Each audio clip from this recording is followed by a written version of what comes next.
Hello friends, welcome to my channel political Yoddha. This is Ankita here. आज की class में हम इंटरनेशनल पॉलिटिक्स और इंटरनेशनल रिलेशन के जितने भी लास्ट ईयर में क्वेश्चन आए हुए हैं वो कवर करेंगे। टोटल 100 क्वेश्चन होंगे, पूरी मैराथन क्लास होगी। ठीक है, तो चलो क्लास को स्टार्ट करते हैं हम। ठीक है, फर्स्ट क्वेश्चन दिया हुआ है, who among the following reformulated Hans J Morgenthau 6 principle of political realism from feminist perspective. Hans J Morgenthau थे, उनके जो 6 प्रिंसिपल उन्होंने रियलिज्म के दिए थे, उन्हें फेमिनिस्ट पर्सपेक्टिव में किन्होंने चेंज किया था, ये हमें बताना है। ठीक है, Juliet Butler, then J N. Tickner, Helen M Kinsella, then Betty Friedan. तो इसका करेक्ट आंसर जे.एन. टिकनर है। ठीक है, ये सब आपको पता होगा। आई थिंक बहुत ही आसान क्वेश्चन है, लट्टू टाइप का। ठीक है, उन्होंने ये फेमिनिस्ट प्रिंसिपल मतलब कि जो भी उन्होंने प्रिंसिपल दिए थे उन्होंने कहा था कि वो एक मैस्कुलाइन इंटरप्रिटेशन है। ठीक है, जो इंटरनेशनल पॉलिटिक्स है उसका मैस्कुलाइन इंटरप्रिटेशन है, मतलब कि मैस्कुलिनिटी को दिखाता है, एक मर्दानगी टाइप में। ठीक है, उसको दिखाता है। इसलिए उन्होंने जो इंटरनेशनल जो उन्होंने प्रिंसिपल दिए थे रियलिज्म की, उन्हें फेमिनिस्ट पर्सपेक्टिव में उन्हें मतलब चेंज किया था। ठीक है, देन नेक्स्ट आता है, the combination of the liberal democracy and the market had drawn a finishing line in the history of political and social development. Okay, who made this statement कि जो भी कॉम्बिनेशन है लिबरल डेमोक्रेसी और market का, तो उसने एक finishing line draw कर दी है। ठीक है, हिस्ट्री पॉलिटिकल और सोशल डेवलपमेंट की हिस्ट्री के अंदर एक फिनिशिंग लाइन बना दी है। तो ये स्टेटमेंट किसकी है आप समझ गए होंगे, ये स्टेटमेंट फ्रांसिस फुकुयामा की है। ठीक है, उनकी बुक भी है the end of history and the last man, जो उन्होंने कहा था कि अब आइडियोलॉजिकल कंपटीशन था ड्यूरिंग कोल्ड वॉर जो चल रहा था वो एंड हो चुका है। अब ओनली लिबरल डेमोक्रेसी रहेगी, मार्केट टाइप की मार्केट इकोनॉमी रहेगी। ठीक है, मतलब लिबरल डेमोक्रेसी की वन साइडेड उसका प्रीडोमिनेंस रहेगा। ठीक है, उनका ये कहना था। तो ये बुक फ्रांसिस फुकुयामा ने लिखी थी, the history of the end of the history and the last man, जिसके अंदर वो कहते हैं कि एक फिनिशिंग लाइन हो गई है। ठीक है, पॉलिटिकल और सोशल डेवलपमेंट के अंदर एक लिबरल डेमोक्रेसी की जीत हुई है, वन साइडेड। ठीक है, उसी की मतलब प्रीडोमिनेंस रहेगी। ये स्टेटमेंट बहुत बार आती है, आगे भी क्वेश्चन है उनमें बार बार रिपीटेड है लास्ट ईयर में। ठीक है, जैसे ये 2020 से मैंने स्टार्ट किए हैं क्वेश्चन, इससे पहले वाला जो 2021 का पेपर था वो मैंने पूरा कवर करवा रखा है। चैनल पे आप जाके देख लेना, मैंने प्लेलिस्ट भी बना रखी है। ठीक है, उसके लिए अब हम नेक्स्ट मूव करते हैं। Which of the following is not a principle of jus ad bellum just recourse to the war. Jus ad bellum उसका मतलब होता है just recourse to the war, कि वार के अंदर कैसे जस्ट रिकोर्स हो, कि मतलब कैसे हम उसका कोर्स बिल्कुल ठीक हो। ठीक है, वो जस्ट हो, तो उसका कौन सा प्रिंसिपल नहीं है ये हमें बताना है। ठीक है, तो जस्ट काज बिल्कुल कहता है वो, एक second, where is my pen.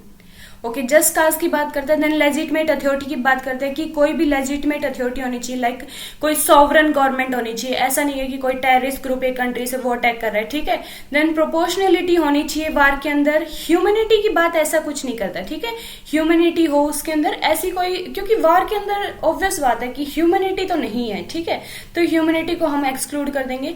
देखो, जस्ट वॉर होते हैं, आगे भी काम आएगा, अभी समझ ले, चाहे लिख लें इसे। ठीक है कहीं, ओके, जस्ट वॉर, इसके 2 प्रिंसिपल होते हैं, मतलब कि कैसे वो लड़ा जाता है या क्या उसके कॉज होने चाहिए, उसके बेस पे 2 में डिवाइड किया गया है, जस्ट एड बलम देन नेक्स्ट है just and below, just in below.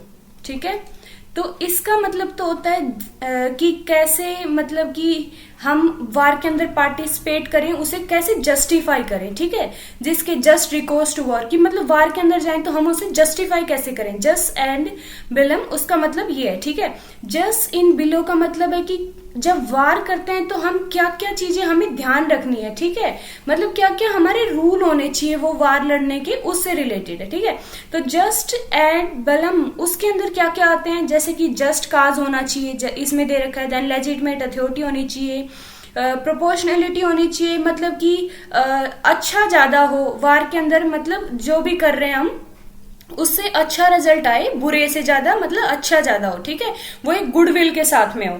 उसके साथ पब्लिक डिक्लेरेशन होनी चाहिए। ठीक है, आगे क्वेश्चन आएंगे इससे रिलेटेड, मैं फिर बाद में एक्सप्लेन नहीं करूंगी। पब्लिक डिक्लेरेशन भी होनी चाहिए इसी के अंदर। कि पब्लिकली वार डिक्लेयर किया जाए, ठीक है, ये नहीं है सीक्रेटली अटैक कर दिया। देन उसके बाद नेक्स्ट आता है कि लास्ट रिजोर्ट, की मतलब वार एक लास्ट रिजोर्ट की तरह हो, ये नहीं है कि हमारे पास और भी ऑप्शन है फिर भी हम वॉर कर रहे हैं, ठीक है, वॉर एक लास्ट रिजोर्ट की तरह काम करना चाहिए, लास्ट ऑप्शन की तरह काम करना चाहिए। और उसके बाद रीजनेबल होप होनी चाहिए सक्सेस की, कि हाँ भाई हम जीत ही जाएंगे, ऐसा नहीं है कि हम कंट्री के रिसोर्सेज वहां जाके वेस्ट करें, ठीक है, रीजनेबल होप फॉर सक्सेस, ये अब माइंड में रखना, ठीक है, सारी रिमाइंड करके ये आगे यूज होंगी, क्योंकि इसमें 2020 के अंदर इस जस्ट एट बेलम पे क्वेश्चन आया हुआ है, देन 2019 के अंदर जस्ट इन बिलो के क्वेश्चन आया हुआ है, ठीक है, इससे लास्ट वाले पेपर में, तो ये पूछते ही रहते हैं, इससे पहले भी काफी क्वेश्चन आए हुए हैं। उसके बाद क्या क्या रूल होने चाहिए, ठीक है, तो पहला डिस्क्रिमिनेशन का होना चाहिए, कि हम जो नॉन कम्बेटेंट हैं उनके ऊपर अटैक ना करें, ठीक है, नॉन कम्बेटेंट होता है जिनके पास आर्म्ड, मतलब जो आर्म्ड नहीं होते, मतलब जिनके पास हथियार नहीं होते, ठीक है, वो होते हैं नॉन कम्बेटेंट। देन प्रोपोर्शनलिटी होनी चाहिए, इसमें भी प्रोपोर्शनलिटी दोनों में कॉमन है, ठीक है, ये बात याद रखना, कहीं आगे क्वेश्चन भी आ सकता है। प्रोपोर्शनलिटी मतलब होनी चाहिए कि हम किस टाइप की फोर्स या मतलब किस टाइप की कैसे वेपन यूज कर रहे हैं, ठीक है, उसके अंदर ये नहीं है कि हम ऐसे वेपन यूज कर रहे हैं कि जिनसे मास डिस्ट्रक्शन हो रहा है, आगे वाला कन्वेंशनल वेपन यूज कर रहा है, हम न्यूक्लियर वेपन यूज कर, ऐसा नहीं होना चाहिए, एक प्रोपोर्शनलिटी होनी चाहिए दोनों के बीच में, ठीक है, ये इस वाले प्रोपोर्शनलिटी का मतलब ये है, ठीक है। देन नेक्स्ट क्वेश्चन आता है हमारा, which of the following is not an element of G.A. Cohen thought on the theory of socialism, ये मैंने ऐसे ही डाल दिया, मुझसे मिस्टेक होगी, वैसे ये इसमें इंटरनेशनल रिलेशन का क्वेश्चन नहीं है, बट कोई बात नहीं, हम कर लेते हैं। जो G.A. कोहन ने थियरी ऑफ सोशलिज्म दी थी, तो उसके कौन से एलिमेंट नहीं है वो हमें बताना है, ठीक है, तो देखो कौन से नहीं है वो हमें बताना है। तो theory of mall administration of freedom under capitalism, तो कैपिटलिज्म की बात क्यों ही करेंगे सोशलिज्म के अंदर, तो ये भी गलत है, ठीक है। जेन्युइन फ्रेटर्निटी प्रोमोगेटेड बाय लिबरल इग्लिटेरियनिज्म, बिल्कुल ठीक है। G.A. कोहन थे वो मार्क्सिस्ट, मतलब मार्क्स के इंटरप्रिटेशन पे भी बिलीव करते थे, एंड जो इग्लिटेरियन थियरी थी इग्लिटेरियनिज्म की, उसमें भी बिलीव करते थे, ठीक है, तो ये लिबरल इग्लिटेरियन बिलीव करते हैं, बिल्कुल सही है। देन उसके बाद deep in egalitarian structure of John Rawls theory, बिल्कुल गलत है, वो ऐसा नहीं कहते, वो कहते हैं कि बल्कि जॉन रोल का जो स्ट्रक्चर है थियरी का वो इग्लिटेरियन है, ठीक है, इन इग्लिटेरियन नहीं है। देन मार्केट सोशलिज्म, बिल्कुल सही है, मार्केट सोशलिज्म की बात वो करेंगे, तो नहीं हमारा कौन कौन सा है, ए और सी हमारा करेक्ट आंसर है। देन नेक्स्ट आता है, which of the following about true about the dependency theory, dependency theory के बारे में कौन सा ट्रू है। डिपेंडेंसी थियरी के अंदर वो कहते हैं कि जो मार्क्स की थियरी है वो ही मतलब उन्होंने वर्ल्ड लेवल पे यूज किया है, उसके अंदर क्या है कि वो कहते हैं जो वर्ल्ड है वो 3 हिस्सों में डिवाइडेड है, एक में कोर है जो डेवलप्ड कंट्री है, देन उनके बीच में लास्ट में पेरिफ्री है, ठीक है, मतलब कि लास्ट में जो अंडर डेवलप्ड कंट्री है, ठीक है, और बीच में आती है जो डेवलपिंग कंट्रीज हैं, और वो सेमी पेरिफ्री कहते हैं उसे, ठीक है, ये वॉलस्टीन का मॉडल है, ये मैंने जो बताया है। तो हम पढ़ लेते हैं इनमें कौन सी स्टेटमेंट ट्रू है वो हमें बतानी है, ठीक है। तो देखो, dependency theory was strongly influenced by Marxist and Leninist who were critical of dependence development theory, बिल्कुल सही बात है, जो डेवलपमेंट थियरी के अपोजिट में है, और जो मार्क्सिस्ट से इन्फ्लुएंस है और नॉन लेनिनिस्ट है, ठीक है, उससे इन्फ्लुएंस है। देन नेक्स्ट आता है, dependency theory stress the peaceful evolution process of modernisation, तो ये तो गलत बात है, वो पीसफुल प्रोसेस की बात नहीं करते। देन नेक्स्ट आता है, development in the third world was dependent on development in the already developed nation, बिल्कुल सही है कि जो भी डेवलपमेंट थर्ड वर्ल्ड पे वो डिपेंड करती है जो ऑलरेडी डेवलप्ड नेशन है उनके ऊपर, ठीक है। देन नेक्स्ट आता है, the first world does not exploit the third world, बिल्कुल गलत बात है, फर्स्ट वर्ल्ड एक्सप्लॉइट नहीं करता, ये कौन कहता है, फर्स्ट वर्ल्ड तो बहुत ज्यादा एक्सप्लॉइट करता है थर्ड वर्ल्ड को, ठीक है, तो ए और सी हमारा करेक्ट आंसर है। नेक्स्ट जो हमारा आता है, which of the following statement are true about governance, governance के बारे में कौन सी स्टेटमेंट ट्रू है, ठीक है, क्वेश्चन में ऐसे ही मेंशन था, बट ये यहाँ पे गवर्नेंस की बात कर रहे हैं जो 1992 के वर्ल्ड बैंक की जो रिपोर्ट थी उसके अकॉर्डिंग, ठीक है। तो it does not simply means rule and administration, बिल्कुल सही बात है। वो कहते हैं कि ओनली रूल एंड एडमिनिस्ट्रेशन की बात नहीं है गवर्नेंस, उससे भी बढ़कर है। Then it has specific meaning in the context of globalisation, बिल्कुल सही है कि ग्लोबलाइजेशन के कॉन्टेक्स्ट में गवर्नेंस का मीनिंग एक स्पेसिफिक हो जाता है, ठीक है, पहले वाला नहीं है कि ओनली लॉ ऑर्डर को मेंटेन करना है, ठीक है। गवर्नेंस में पुलिस स्टेट की बात नहीं करता, ग्लोबलाइजेशन में एक वेलफेयर स्टेट की बात हो जाती है। It is the manner in which power is exercise, सही है ये भी, ठीक है, कि पावर कैसे एक्सरसाइज होती है वो भी आ जाता है इसमें। Then governance and development are same thing, तो ये बिल्कुल गलत बात है। उस रिपोर्ट में क्लियरली लिखा है कि गवर्नेंस और गवर्नमेंट सेम थिंग नहीं है, ठीक है, वो दोनों डिफरेंट चीज है। तो ए बी सी हमारा करेक्ट आंसर है, that is in B option. Then next हमारा क्वेश्चन आता है, मैच करना है हमें, इसमें कुछ बुक्स दी हुई हैं, ये भी इसका नहीं है, इंटरनेशनल रिलेशन का, ठीक है, ये मैंने गलती से डाल दिया। देखो, द एज ऑफ कॉन्सेंट, ये बुक लिखी है, ओके हम 7th क्वेश्चन पे आ गए ना। ये बुक लिखी है जो जॉर्ज मैनबॉइट है, इनकी बुक है, ठीक है, जॉर्ज मॉनबॉइट। देन जो पेयर कॉन बुक है, ये बुक लिखी है मिशेल अल्बर्ट जो है उनकी है, ठीक है। देन स्पेक्टर्स ऑफ मार्क्स, ये जैक्यूज डेरिडा की है, ये बुक आपको पता होगी, फेमस है। देन नो लोगो, ये नोआमी किलेन की है, ठीक है। तो इसमें देखो सी ऑप्शन 1 पे है। तो अगर आपको ये भी बुक पता है ना, द स्पेक्टर्स ऑफ मार्क्स, तो आप कर सकते हैं इसे, ठीक है।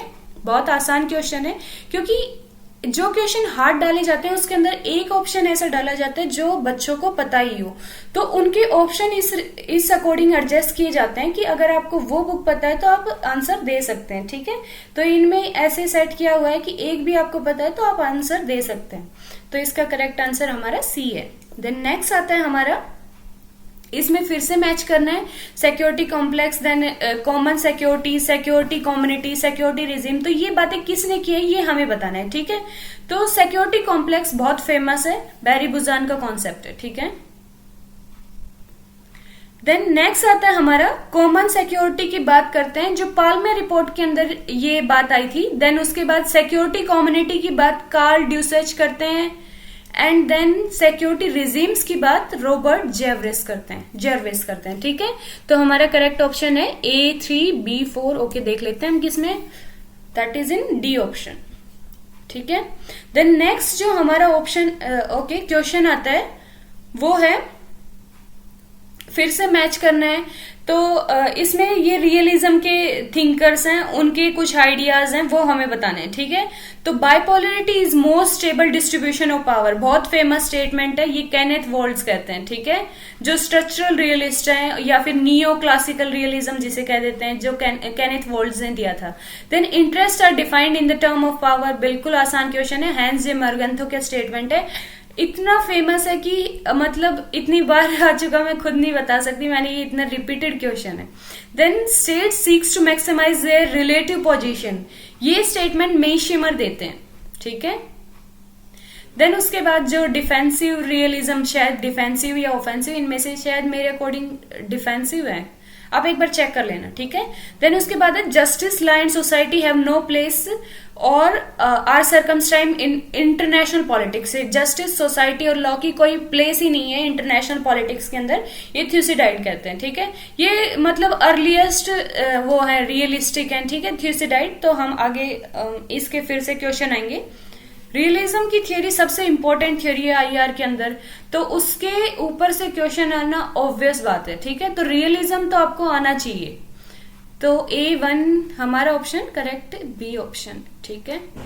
देन नेक्स्ट हमारा क्वेश्चन आता है, which of the following two statement true about International Monetary Fund, IMF के बारे में कौन सी स्टेटमेंट ट्रू है वो हमें बतानी है, ठीक है। तो पहली स्टेटमेंट देखो, the IMF is not created by Brayton would system, बिल्कुल गलत बात है। IMF तो ब्रेटन वुड सिस्टम ने क्रिएट किया था, मैं करवा चुकी हूँ ब्रेटन वुड सिस्टम, ठीक है, तो ये तो क्रिएट किया ही था, गलत बात है। Then it has function to ensure exchange rate stability, सही बात है।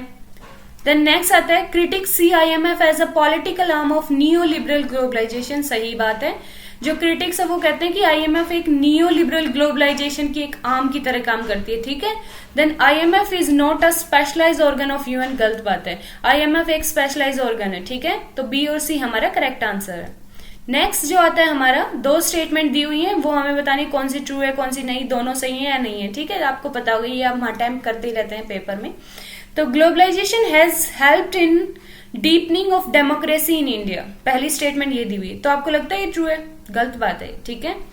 ग्लोबलाइजेशन ने डेमोक्रेटाइजेशन या डेमोक्रेसी को डीप किया है, तो ये तो गलत बात है। उसने तो बल्कि मतलब इनइक्वालिटी को बहुत ज्यादा बढ़ा दिया है, ठीक है, ग्लोबलाइजेशन के आने के बाद। Then globalisation has deeply impacted the Indian society, सही बात है, इम्पैक्ट तो किया है। तो हमारी सेकंड स्टेटमेंट सही है, फर्स्ट गलत है। देख लेते हैं हम, जो कि डी ऑप्शन में दिया हुआ है। देन नेक्स्ट आता है हमारा, which of the following two statement regard WTO World Trade Organization are correct.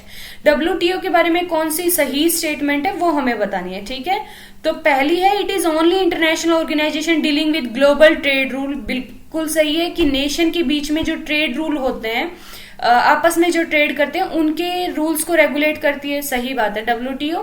Then it was establish in 1995, बिल्कुल गलत बात है, ठीक है। ये तो आपको सबको पता होगा कि ये 1 जनवरी 1995 में एस्टेब्लिश हुई थी, सॉरी यहाँ पे 1996 है, तो ये 1995 में एस्टेब्लिश हुई थी, इसलिए ये स्टेटमेंट गलत है। Then its headquarter in Geneva, बिल्कुल सही है। देन हमें 2 ही स्टेटमेंट देनी है, ए और सी।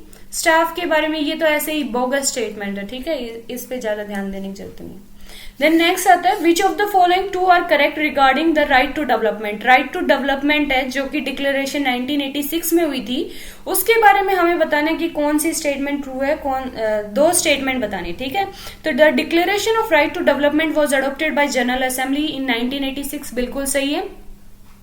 1986 के अंदर ये डिक्लेरेशन अडॉप्ट की थी जनरल असेंबली ने, राइट टू डेवलपमेंट की, ठीक है। देन नेक्स्ट आता है, this is an inalienable human right, बिल्कुल सही बात है। 2 ही स्टेटमेंट हमें ढूंढनी थी, 2 हमें मिल गई, ए और बी। देन नेक्स्ट आप पढ़ लेना, ठीक है। It has no place in Vienna declaration, बिल्कुल गलत बात है, उन्हें वियना डिक्लेरेशन में भी इसे मेंशन किया गया था, ठीक है। देन उसके बाद है 1990 the commission on human right was establish, तो ये भी गलत बात है, कमीशन ऑन ह्यूमन राइट 1990 में ऐसा कुछ नहीं हुआ था, ठीक है।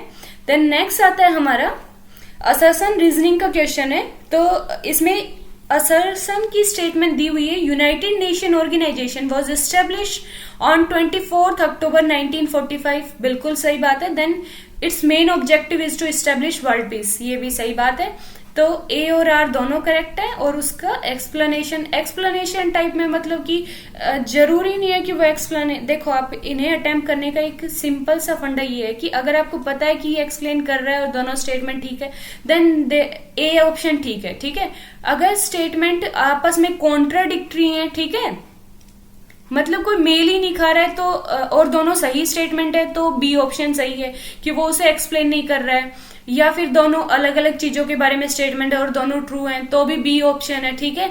अगर आपस में मतलब कि दोनों में सेम ही चीज के बारे में बात दे रखी है और दोनों सही स्टेटमेंट है, तो आप रीजन वाले पे ही लगाना, ठीक है, मतलब ए ऑप्शन पे टिक लगाना। देन नेक्स्ट आता है हमारा, which one of the following is incorrect statement. Incorrect statement कौन सी है वो हमें बतानी है, ठीक है। इनमें से globalisation means internationalisation of economy, बिल्कुल सही है। देन उसके बाद है globalisation give emphasis on the market economy पे फोकस करती है, सही बात है। देन उसके बाद है globalisation give rise to the international institution to supervise economy, और ये भी सही सी है, ठीक है, कि इंटरनेशनल इंस्टीट्यूशन बने जैसे कि WTO, IMF, ये सब, ठीक है। देन नेक्स्ट आता है globalisation time to परपेट parochial culture, ये तो गलत बात है, ठीक है। पैरोकियल कल्चर की बात क्यों करेगी? पैरोकियल कल्चर है कि मतलब जो प्री सिविलाइज कल्चर था, ठीक है, तो ग्लोबलाइजेशन उसकी बात तो नहीं करेगी। तो ABC सही स्टेटमेंट है, डी वाला गलत है हमारा, करेक्ट आंसर भी यही हो जाएगा। देन उसके बाद है what is meant by the just in below, जो मैंने एक्सप्लेन की थी वो आ गई है, देख लो, मैंने कहा था ना पिछली बार आई हुई है। जस्ट इन बिलो का मतलब उस टर्म का मतलब क्या है ये हमें बताना है, ठीक है। तो इसमें आएगा जस्ट कंडक्ट ऑफ वार, कि वार को कैसे हम सहीली कंडक्ट करते हैं, उसके अंदर जो कैसे रूल्स लागू होते हैं, ठीक है, वो वार का कंडक्शन कैसे करते हैं, वो है just in below. Then next आता है हमारा the clash of civilisation thesis means. जो क्लैश ऑफ सिविलाइजेशन थीसिस है उसका मतलब क्या है, ठीक है। तो क्लैश ऑफ सिविलाइजेशन आपको याद आ गया होगा क्योंकि बहुत फेमस है ये, एसपी हंटिंगटन ने दी थी, ठीक है। उनका कहना था जब जो कोल्ड वॉर है वो एंड हो गया था, ठीक है, तो उनका कहना था कि अब है जो आइडियोलॉजिकल वार नहीं होगा, जैसे कि कोल्ड वॉर के अंदर आइडियोलॉजिकल वार था वो एक, ठीक है, आपस में दो आइडियोलॉजी आपस में compete कर रही थी। तो वो कह रहे हैं कि अब जो आने वाला वार है वो आइडियोलॉजिकल वार नहीं होगा बल्कि सिविलाइजेशन के बीच में वार होगा, ठीक है, उनका ये कहना था उस थीसिस के अंदर। तो इसके अंदर पहला पढ़ो, religious classes would be the core area of study, then a reception of the cultural and political inheritance of the west, then wide spread disagreement over moral issues. Then next आता है conflict would not be primary ideological or economic but rather cultural in character. तो most appropriate answer हमारा D है, ठीक है। उसमें correct एकदम correct statement दी हुई है कि कॉन्फ्लिक्ट अब आइडियोलॉजिकल नहीं होगी या फिर इकोनॉमिक नहीं होगी बल्कि कल्चरल करेक्टर में होगी, ठीक है, कल्चरल होगी। देन नेक्स्ट आता है हमारा Who said that theories should be judged not by the preoccupied abstract principle or concept unrelated to the reality, its purpose is to bring order and meaning to the mass phenomena, ठीक है। वो कहते हैं कि theories को हम only ऐसे नहीं जज करना चाहिए कि वो एक एब्स्ट्रैक्ट प्रिंसिपल है, मतलब कि एक आइडियल प्रिंसिपल है, ठीक है, मतलब रियलिटी से कोई उनका लेना देना ही नहीं है, ठीक है, बल्कि उसे ऐसे जज करना चाहिए कि वो एक मास फिनोमिना को एक्सप्लेन करती है, बल्कि जो रियलिटी में हो रहा है उसे एक्सप्लेन करती है, ठीक है। तो स्टेटमेंट से काफी समझ गए, ये स्टेटमेंट हैंस जे मोरगेंथो की, और मोरगेंथो इतने इंपॉर्टेंट थिंकर है कि क्वेश्चन आता ही रहता है हर 2 साल में, पहले तो हर साल आता था, अब तो काफी कम कर दिया है, ठीक है, बट मोरगेंथो पे क्वेश्चन आता रहता है। तो ये स्टेटमेंट हैंस जे मोरगेंथो की है। उसके बाद हम नेक्स्ट चलते हैं। नेक्स्ट क्वेश्चन हमारा आता है, मैच दे रखा है, इसमें पहली बुक देखो द 20 ईयर क्राइसिस, बहुत फेमस बुक है, E.H. कार की बुक है ये, ठीक है। आई सपोज कि आप सभी को पता होगा ये, क्योंकि इस पे क्वेश्चन बहुत बार आता है, ठीक है। E.H. कार 20 ईयर क्राइसिस, इसके अंदर वो 1999 से लेके 1939 तक एक्सप्लेन करते हैं कि मतलब ऐसी क्या कंडीशन हुई कि वर्ल्ड वॉर 2 हुआ, ठीक है, ऐसी क्या कंडीशन थी। वो जो ट्रीटी ऑफ वर्सलीज जो हुई थी 1990 में, उसे उसमें क्रिटिसाइज करते हैं, ठीक है। उस ट्रीटी के बारे में वो कहते हैं कि वो ट्रीटी जिम्मेदार है कि वर्ल्ड वॉर 2 हुआ, ठीक है। देन नेक्स्ट जो है the analysis of international relation, ये बुक है कार्ल ड्यूसेच की, ठीक है। देन नेक्स्ट आता है हमारा इंपीरियलिज्म अ स्टडी, ये J.A. होब्सन की है। And then the neo colonialism the last stage of imperialism, ठीक है। आंसर आप इसमें मैंने ऑप्शन आगे टाइप किए हुए हैं, तो आप जब अटेम्प्ट करें तो आपको इनमें से 2 बुक तो बहुत फेमस है, क्योंकि 20 ईयर क्राइसिस और नियो कॉलोनियलिज्म, मेरे अकॉर्डिंग शायद इनसे क्वेश्चन अटेम्प्ट हो जाएगा, ठीक है। तो एक साथ आंसर से देख लिया करो, क्योंकि आंसर से हमें बहुत हेल्प मिलती है कि कौन सा आंसर है। इसका आंसर हमारा बन जाएगा A3B1, ठीक है, ओके, ए ऑप्शन में दिया हुआ है। इसमें देखो इस टाइप से सेट क्यों है, एक भी आपको पता है तो आप कर सकते हैं, ठीक है। देन नेक्स्ट आता है हमारा who of the following consider self defence enforcing of the right, seeking repression for injury and punishing wrongdoer as the just course of war. इनमें से कौन ऐसा समझता है कि जो सेल्फ डिफेंस है, मतलब कि एक जस्ट वॉर करने के तरीके क्या है कि हम सेल्फ डिफेंस में करें, या फिर इन्फोर्सिंग ऑफ राइट की मतलब जब वॉर कर रहे हैं तो राइट्स को भी इन्फोर्स, मतलब कि ऐसा नहीं है कि सबके राइट ले लें, ठीक है। Then seeking repression for injury, की इंजरी हुई है तो उसके लिए रिप्रेशन भरा जाए, ठीक है, मुआवजा टाइप रिप्रेशन होता है कि किसी कंट्री पे जो मतलब उस पर जुर्माना लगाया जाता है कि आप इतने पैसे दोगे, आपकी वजह से वार हुआ है, ठीक है, रिप्रेशन। देन नेक्स्ट आता है पनिशिंग रॉन्ग डूअर, की कोई भी गलत कर रहा है उसे पनिश करें, वो एक जस्ट काज है, जस्ट वॉर के काज हैं, ठीक है। ये सब कौन मानते हैं, तो हुगो ग्रोटियस बहुत ही मतलब सबसे अर्लीस्ट थिंकर है इंटरनेशनल लॉ के, जो कि जस्ट वॉर इन चीजों के बारे में बात करते हैं, ठीक है। और भी थिंकर हैं बट ये सबसे फेमस है हुगो ग्रोटियस, जिन्हें शायद फादर भी कहते हैं इंटरनेशनल लॉ के, ठीक है।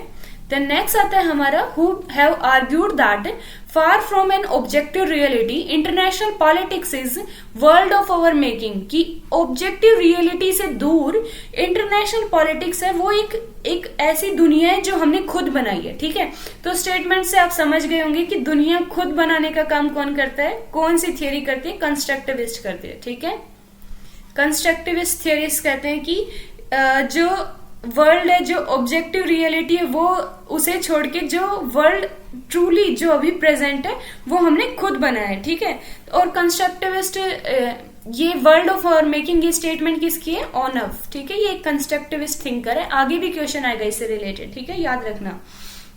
देन नेक्स्ट जो हमारा क्वेश्चन आता है दो स्टेटमेंट असर्शन रीजनिंग। ठीक है, security is a contested subject, बिल्कुल सही बात है, सिक्योरिटी एक कंटेस्टेड सब्जेक्ट है। ठीक है, उसका कोई स्पेशल वो नहीं है कि डेफिनेशन है या इस टाइप से, वो कंटेस्टेड है क्योंकि उसके बहुत ज्यादा डायमेंशन है। Security is multi dimensional in realisation, multi dimensional है। ठीक है, तो दोनों स्टेटमेंट सही है, वो उसका रीजन दे रही है, तो ए ऑप्शन हमारा करेक्ट है।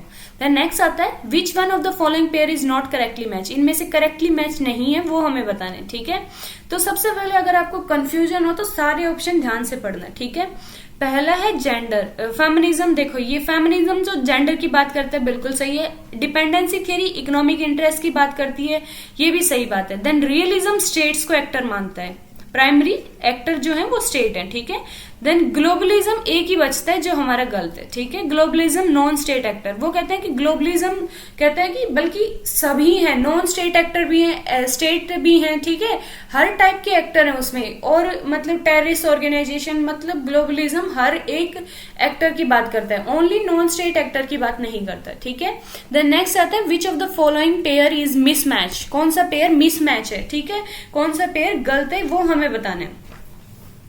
Then okay, the wretched of earth French Fanon की। ठीक है, बहुत फेमस बुक है, पता होना चाहिए आप सभी को, ये तो हम इतनी बार मतलब करवा चुकी हूं मैं आपको ये बुक तो।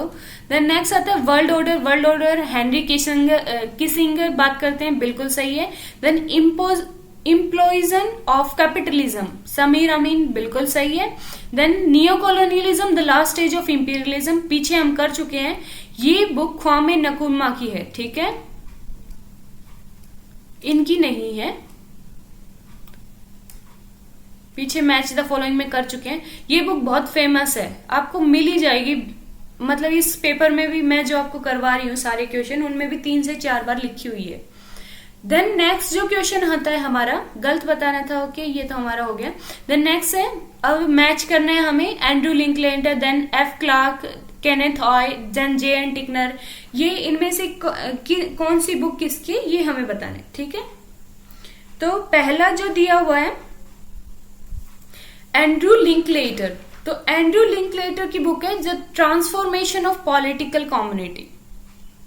इनमें देखो आपको आई थिंक आप सभी को जे ए टिकनर की बुक तो पता होगा, जेंडरिंग वर्ल्ड पॉलिटिक्स। ठीक है, तो इसमें से डी का 3 है, तो ओके 3 में दिया हुआ है। देन उसके बाद एंड्रू लिंकलेटर की the transformation, then F Clark की बुक जो है वो हेजिमनी इन इंटरनेशनल रिलेशन, इससे शायद हो सकता है। ठीक है, अगर आपको ये बुक पता है ना एफ क्लार्क की hegemony in international study, hegemony की बात करते हैं एफ क्लार्क, तो ये हमारा ऑप्शन सी हो जाएगा, बिल्कुल करेक्ट। ठीक है, उसके बाद केनेथ हॉय, ये कोऑपरेशन अंडर द ना की उसकी बात करते हैं। देन नेक्स्ट आता है हमारा which one of the following is not a criteria of just war. ठीक है, जस्ट वॉर करने का कौन सा क्राइटेरिया नहीं है वो हमें बताना है, कर चुकी हूं मैं, आपको बता चुकी हूँ। ठीक है, तो आपको पता होगा, तो be authorise by sovereign prince. ठीक है, क्योंकि सॉवरेन प्रिंस भी एक गवर्नमेंट की तरह काम करता है, एक मतलब लेजिटिमेट अथॉरिटी की तरह काम करता है। देन नेक्स्ट आता है बी प्रोपोर्शनेट होना चाहिए। Then be pursued for just intent, बिल्कुल सही है, जस्ट इंटेंट हमारी मन से अच्छी होनी चाहिए। देन नेक्स्ट आता है बी अनडिक्लेयर्ड, तो ये तो गलत बात है, डिक्लेयर होना चाहिए। ठीक है, तभी जस्ट वॉर होगा, तो यही हमारा करेक्ट आंसर है। देन नेक्स्ट आता है फिर से असर्शन रीजनिंग का क्वेश्चन है, state continue to exist as a sovereign state. State मतलब कॉन्टिन्यू है, अभी भी सॉवरेन स्टेट की तरह है। ठीक है, इंटरनेशनल रिलेशन में। और उसके बाद globalisation has weakened the Westphalian state system, ये भी सही बात है, दोनों ही सही बात है, क्योंकि ग्लोबलाइजेशन ये मेनली रिलेटेड है कि ग्लोबलाइजेशन ने स्टेट्स के ऊपर क्या इफेक्ट डाला है, उससे रिलेटेड है। ठीक है, तो देखो कोई मतलब कई थिंकर ये कहते हैं कि स्टेट अभी भी मतलब प्राइमरी रोल रखते हैं। ठीक है, और कई ग्लोबलाइजेशन को जो मानते हैं वो कहते हैं नहीं, अब बाउंड्रीज मतलब कि ट्रांस बाउंड्रीज हो गए हैं, मतलब बाउंड्री मायने नहीं रखती स्टेट्स के बीच में, जो स्टेट जो सिस्टम है वो मतलब कमजोर हो गया। ठीक है, तो दोनों स्टेटमेंट आपस में कॉन्ट्राडिक्टरी है। ठीक है, ये इसमें मतलब अच्छे से एक्सप्लेन नहीं किया होता है, आपको समझना होता है। तो ये दोनों एक ग्लोबलाइजेशन की जो फेवर में, एक अगेंस्ट में, तो दोनों स्टेटमेंट ही सही हैं और आपस में कॉन्ट्राडिक्टरी है, तो हमारा बी ऑप्शन सही है। ठीक है, देन नेक्स्ट आता है हमारा मतलब फिर से मैच द फॉलोइंग का है।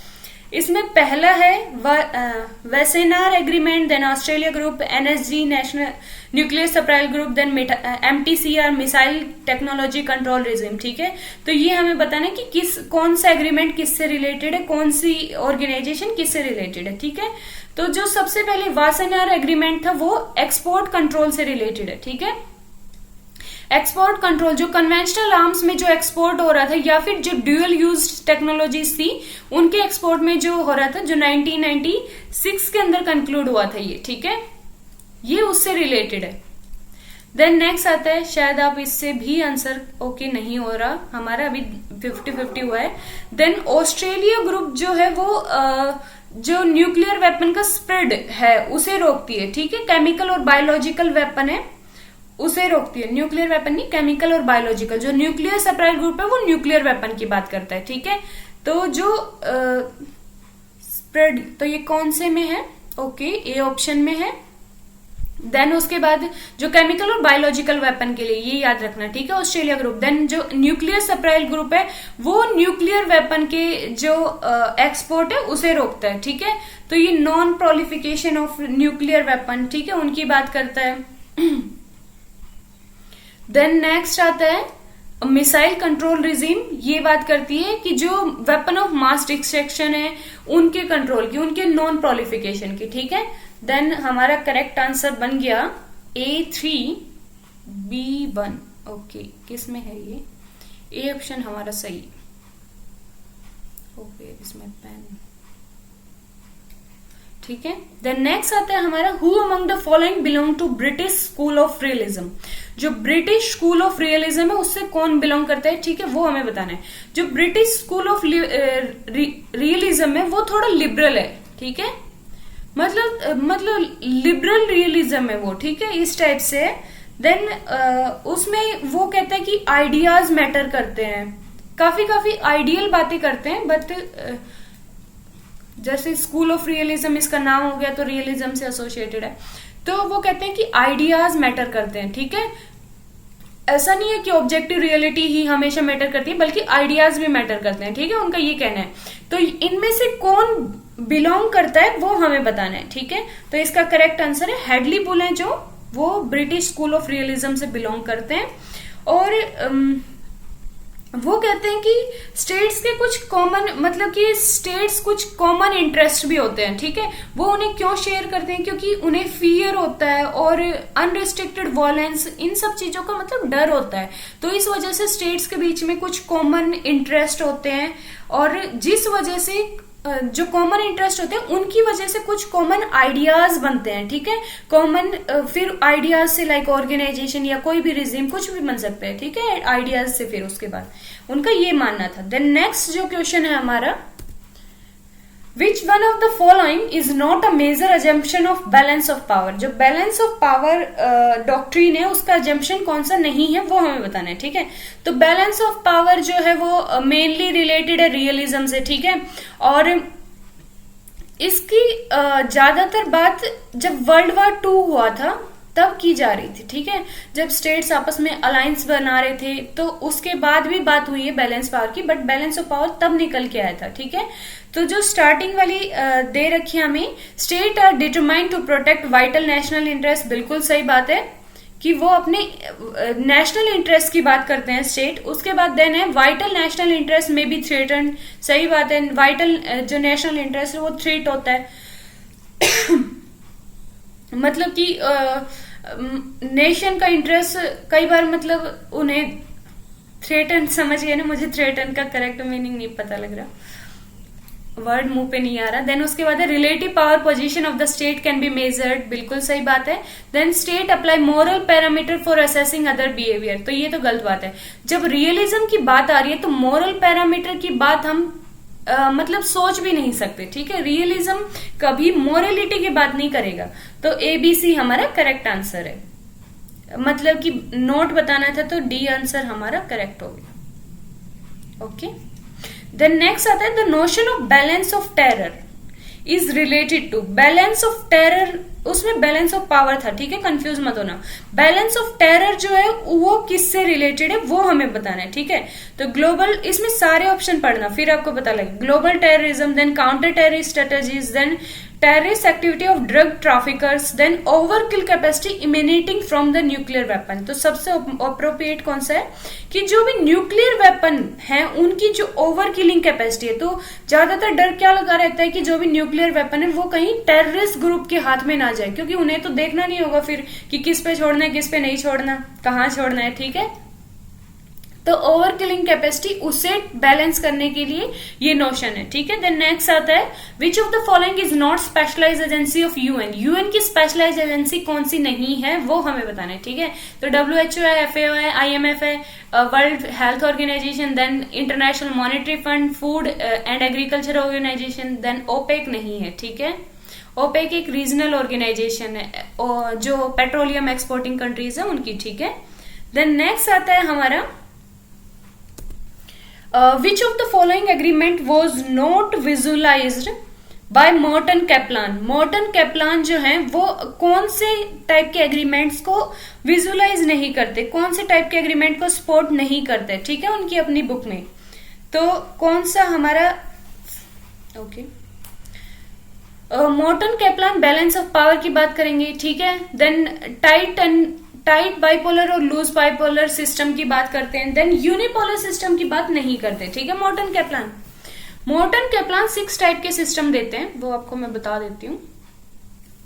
ये जरूर खुद गुम हो जाता है। ओके, हमारा करेक्ट आंसर नॉट पूछा था। तो मोर्टन कैप्लान जो है वो 6 टाइप के सिस्टम बताते हैं, ठीक है। जिसके अंदर पहला जो है बैलेंस ऑफ पावर सिस्टम जो इसमें मेंशन है, then tight bipolar system and loose bipolar system, ठीक है। उसके बाद जो नेक्स्ट है वो द यूनिवर्सल सिस्टम, ठीक है। देन जो नेक्स्ट आता है द हिरार्कियल सिस्टम, एंड उससे नेक्स्ट जो आता है हमारा द यूनिट वीटो सिस्टम, ठीक है। ये 6 सिस्टम मोर्टन कैप्लान ने दिए थे, जिसके अंदर यूनिपोलर सिस्टम ऐसी बात नहीं करते वो, ठीक है। देन नेक्स्ट जो आता है हमारा which of the following is not a technique of balance of power. Balance of power की टेक्निक नहीं है वो हमें बताना है, ठीक है। Amassing of weapon, then seizing of territory, then method of persuasion, creating a buffer state, ठीक है। तो इसमें आप समझ ही गए होंगे। तो सर मेथड ऑफ परसुएशन का मेथड क्यों होगा, ठीक है। किसी को परसू थोड़ी ना करेंगे बैलेंस ऑफ पावर के अंदर, उसमें तो पावर बढ़ा के अपनी स्टेट्स आपस में पावर अपनी इंक्रीज करते हैं ताकि बैलेंस बना रहे, ठीक है। तो परसुएशन की बात नहीं होती, रियलिज्म के अंदर परसुएशन की कोई बात नहीं होती। देखो बैलेंस ऑफ पावर के भी 6 मतलब कि 7 मेथड है, वैसे काफी मेथड है, जो इंपॉर्टेंट है वो आपको बता दें, ठीक है। पहला है कंपनसेशन का, ये बहुत रियलिस्टिक अप्रोच है, ठीक है। तो रियलिस्टिक ही कुछ मेथड होंगे इनकी। Then alliance and counter alliance का होता है इसमें, काउंटर अलायंस, ठीक है, कि अलायंस एक स्टेट बना रहा है, ऊपर से फिर दूसरा स्टेट उसे बैलेंस करने के लिए एक और अलायंस बनाएगा, ठीक है, काउंटर अलायंस, जो कि वर्ल्ड वॉर 2 के टाइम में काफी चला था। Then intervention and non intervention, कि किसी दूसरे स्टेट के अंदर इंटरवीन करना है या नहीं करना है, ठीक है, वो सब ओके आप देख लेना, लिख लेना। उसके बाद नेक्स्ट आता है डिवाइड एंड रूल की पॉलिसी फॉलो करते हैं। देन नेक्स्ट आता है बफर स्टेट्स की बात करते हैं जो इसमें मेंशन है, ठीक है। उसके बाद जो नेक्स्ट आता है आर्मामेंट या डिसआर्मामेंट की बात करते हैं, बल्कि वो आर्मामेंट्स को ज्यादा बढ़ाने की बात करते हैं, ठीक है। जैसे यूएस है और सभी का डिसआर्मामेंट करवाना चाहता है, खुद को इतने आर्म्स लेके, मतलब इतने आर्म लोडेड है या उसके पास इतने आर्म प्रोडक्शन कर रहा है उनकी, ठीक है। देन नेक्स्ट आता है हमारा जो बैलेंस ऑफ पावर है, वो मतलब कौन होल्ड कर रहा है या फिर होल्डर की पोजीशन क्या है या उसका बैलेंसर कौन है, ठीक है, वो सब। तो सीजिंग ऑफ टेरिटरी भी इसमें आ जाएगा, रियलिस्टिक अप्रोचेस सारी आ जाएंगी बैलेंस ऑफ पावर में, ठीक है। बट जो आइडियलिस्टिक है परसुएशन की टाइप में या फिर इंटरनेशनल ऑर्गेनाइजेशन, वो सब नहीं आएगा, ठीक है। तो हमारा करेक्ट आंसर सी है। देन नेक्स्ट आता है Washington consensus did not stand for. Washington consensus है वो किसके लिए स्टैंड नहीं करता, ठीक है। वाशिंगटन से आप समझ गए होंगे जो अमेरिका स्पॉटेड है, ठीक है। तो फिजिकल डिसिप्लिन सही है, नहीं समझ आए तो सारे ऑप्शन पढ़ लिया। देन टैक्स रिफॉर्म की बात करता है, फाइनेंशियल एंड ट्रेड लिबरलाइजेशन की बात करेगा, स्टेट कंट्रोल सिस्टम की बात क्यों करेगा, ठीक है। वाशिंगटन में स्टेट कंट्रोल सिस्टम की बात तो होगी ही नहीं क्योंकि ये सोशलिस्ट प्रिंसिपल है। देन नेक्स्ट आता है हमारा who among the following declare that state is the that the state is retreating in the face of superior power of globalization, कि जो स्टेट है वो रिट्रीट कर रहा है, मतलब स्टेट की पावर कम हो रही है, स्टेट को मतलब कुछ समझा नहीं जा रहा कि जो ग्लोबलाइजेशन की पावर है उसके आगे स्टेट कुछ भी नहीं है, ठीक है। इस टाइप से जो मतलब ग्लोबलाइजेशन को मानते हैं वो मतलब इनमें मिलेगा, वो हमें बताना है, ठीक है। तो करेक्ट आंसर हमारा इसका सुशांत स्ट्रेंज, जो ग्लोबलाइजेशन है उसके प्रोपाउंडर हैं, ठीक है। केनेथ वॉल्ट्ज वगैरह वगैरह ये सब रियलिस्टिक हैं, ये ग्लोबलाइजेशन को नहीं मानते। देन नेक्स्ट आता है who among the following argued that realism is likely to remain the single most useful instrument in our intellectual tool box, कि हमारे इंटेलेक्चुअल टूल बॉक्स के अंदर रियलिज्म सबसे मतलब सिंगल सबसे पावरफुल और यूजफुल इंस्ट्रूमेंट रहेगा, ठीक है। ये किसने कहा है ये हमें बताना है। Holsti, then E H Carr, Hans Morgenthau, then Stephen Walt. तो ये स्टेटमेंट स्टीफन वॉल्ट की है, ठीक है। कई बार इतनी स्टेटमेंट हो जाती है कि हमें पता नहीं लगता कहाँ से आई है, कोई भी स्टेटमेंट उठा के दे देते, पर उसका हम इतना कर सकते हैं अपनी तरफ से कि जो भी नई स्टेटमेंट आई हुई है लास्ट ईयर में वो हमें पता हो, ठीक है। या पेपर में कौन कौन सी तो वो इम्पोर्टेंट स्टेटमेंट हमें माइंड में अपने आप रिवाइज होने लग जाती है, ठीक है। अदरवाइज तो कोई भी नई स्टेटमेंट उठा के देंगे तो हम नहीं कर पाएंगे अगर वो फेमस नहीं है तो, ठीक है। देन नेक्स्ट है which of the following is not the basic norm of balance of power. जो बैलेंस ऑफ पावर स्ट्रेटर्जी है उसका बेसिक नॉर्म नहीं है, इनमें से ये हमें बताना है, ठीक है। That clear to each of the actor engage in the process of balancing, की हर एक एक्टर बैलेंसिंग के प्रोसेस में इंगेज है, इनमें से कौन सी नहीं है बेसिक नॉर्म वो हमें बताना है। Any actor or coalition that trying to assume dominance must be constrained, बिल्कुल मतलब ऐसा मानते हैं। देन उसके बाद नेक्स्ट आता है state want to increase their capability by acquiring territory and increasing population और डेवलपिंग इकोनॉमी, बिल्कुल सही है। ऐसा स्टेट करता है अपनी टेरिटरी को, मतलब दूसरे की टेरिटरी को सीज करता है, पॉपुलेशन बढ़ाता है, इकोनॉमी को डेवलप करता है। Then negotiation is better than fighting, सही बात है, नेगोशिएशन की बात कर लेता है balance of power. Then next आता है other state are viewed as potential enemy, ऐसा तो नहीं है, ठीक है।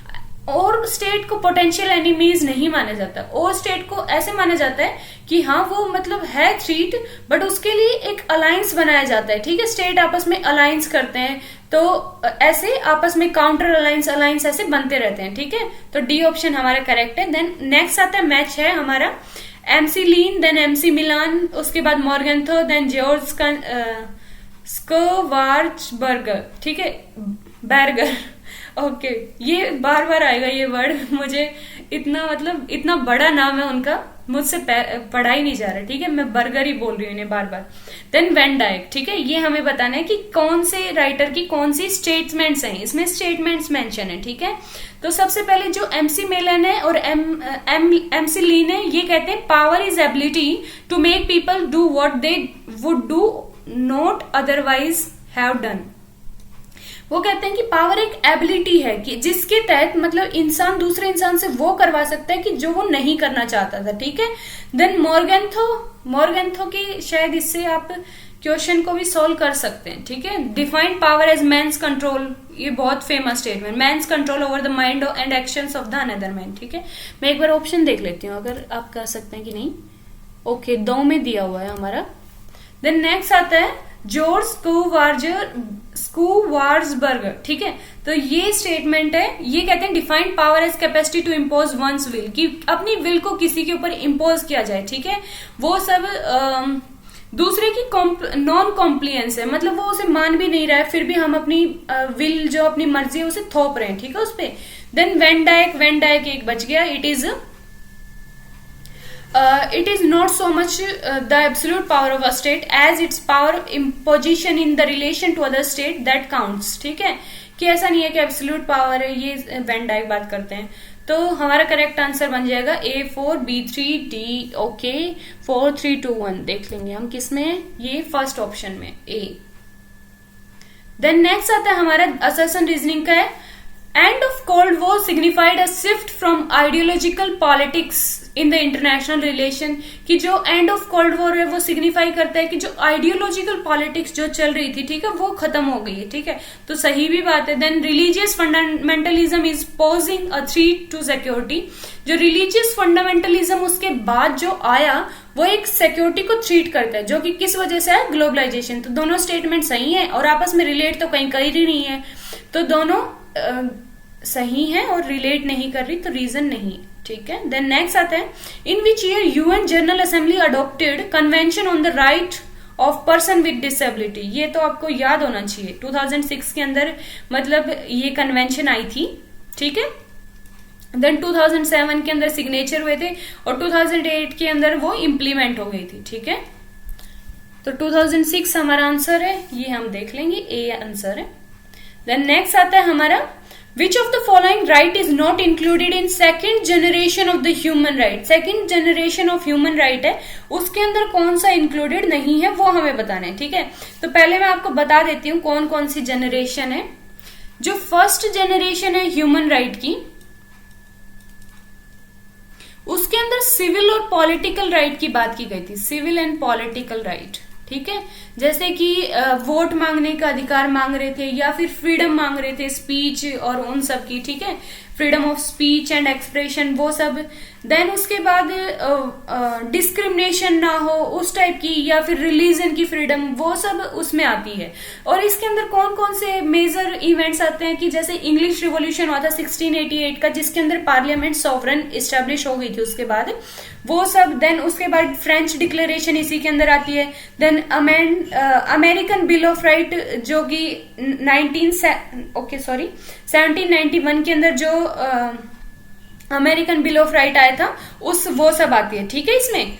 तो ये फर्स्ट जनरेशन है। देन उसके बाद आता है सेकंड जनरेशन।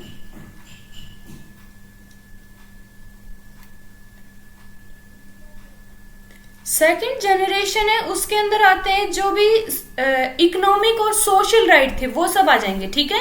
जिसके अंदर मतलब कि जैसे कि आप सभी को पता है इंडस्ट्रियलाइजेशन की वजह से वर्कर की कंडीशन इतनी खराब हो गई थी, तो अब उन वर्कर्स के लिए हाउसिंग या फिर उनकी एक अच्छी कंडीशन के लिए जो भी राइट आए थे वो सोशल और इकोनॉमिक राइट की बात करते हैं। देन थर्ड जनरेशन के अंदर जो कि कलेक्टिव राइट की बात करते हैं। इससे पहले तो इंडिविजुअल राइट्स की बात हो रही थी, मतलब एक इंडिविजुअल के लिए, ठीक है।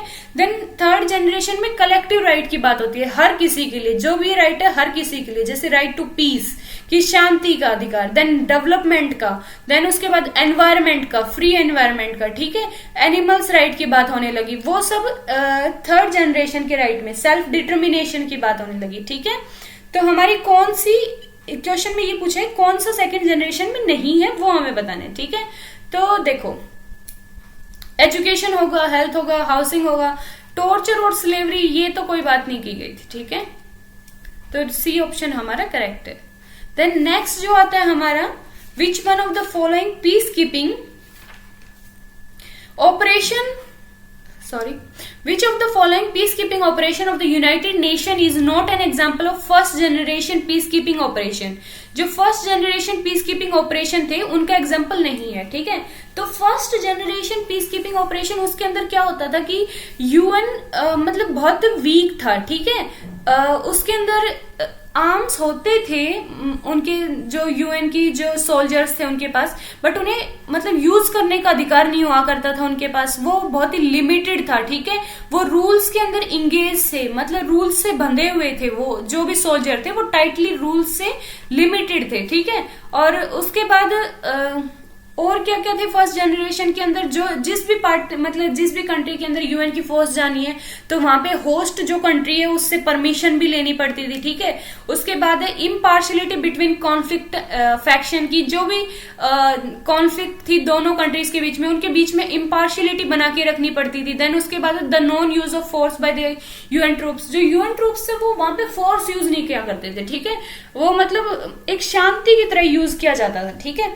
तो उसके अंदर एग्जाम्पल सारे आ जाएंगे कि सुपरविजन का काम या इमरजेंसी के लिए, वो सब आ जाएंगे, ठीक है। देन नेक्स्ट जो सेकेंड जनरेशन आई उसके अंदर यूएन ने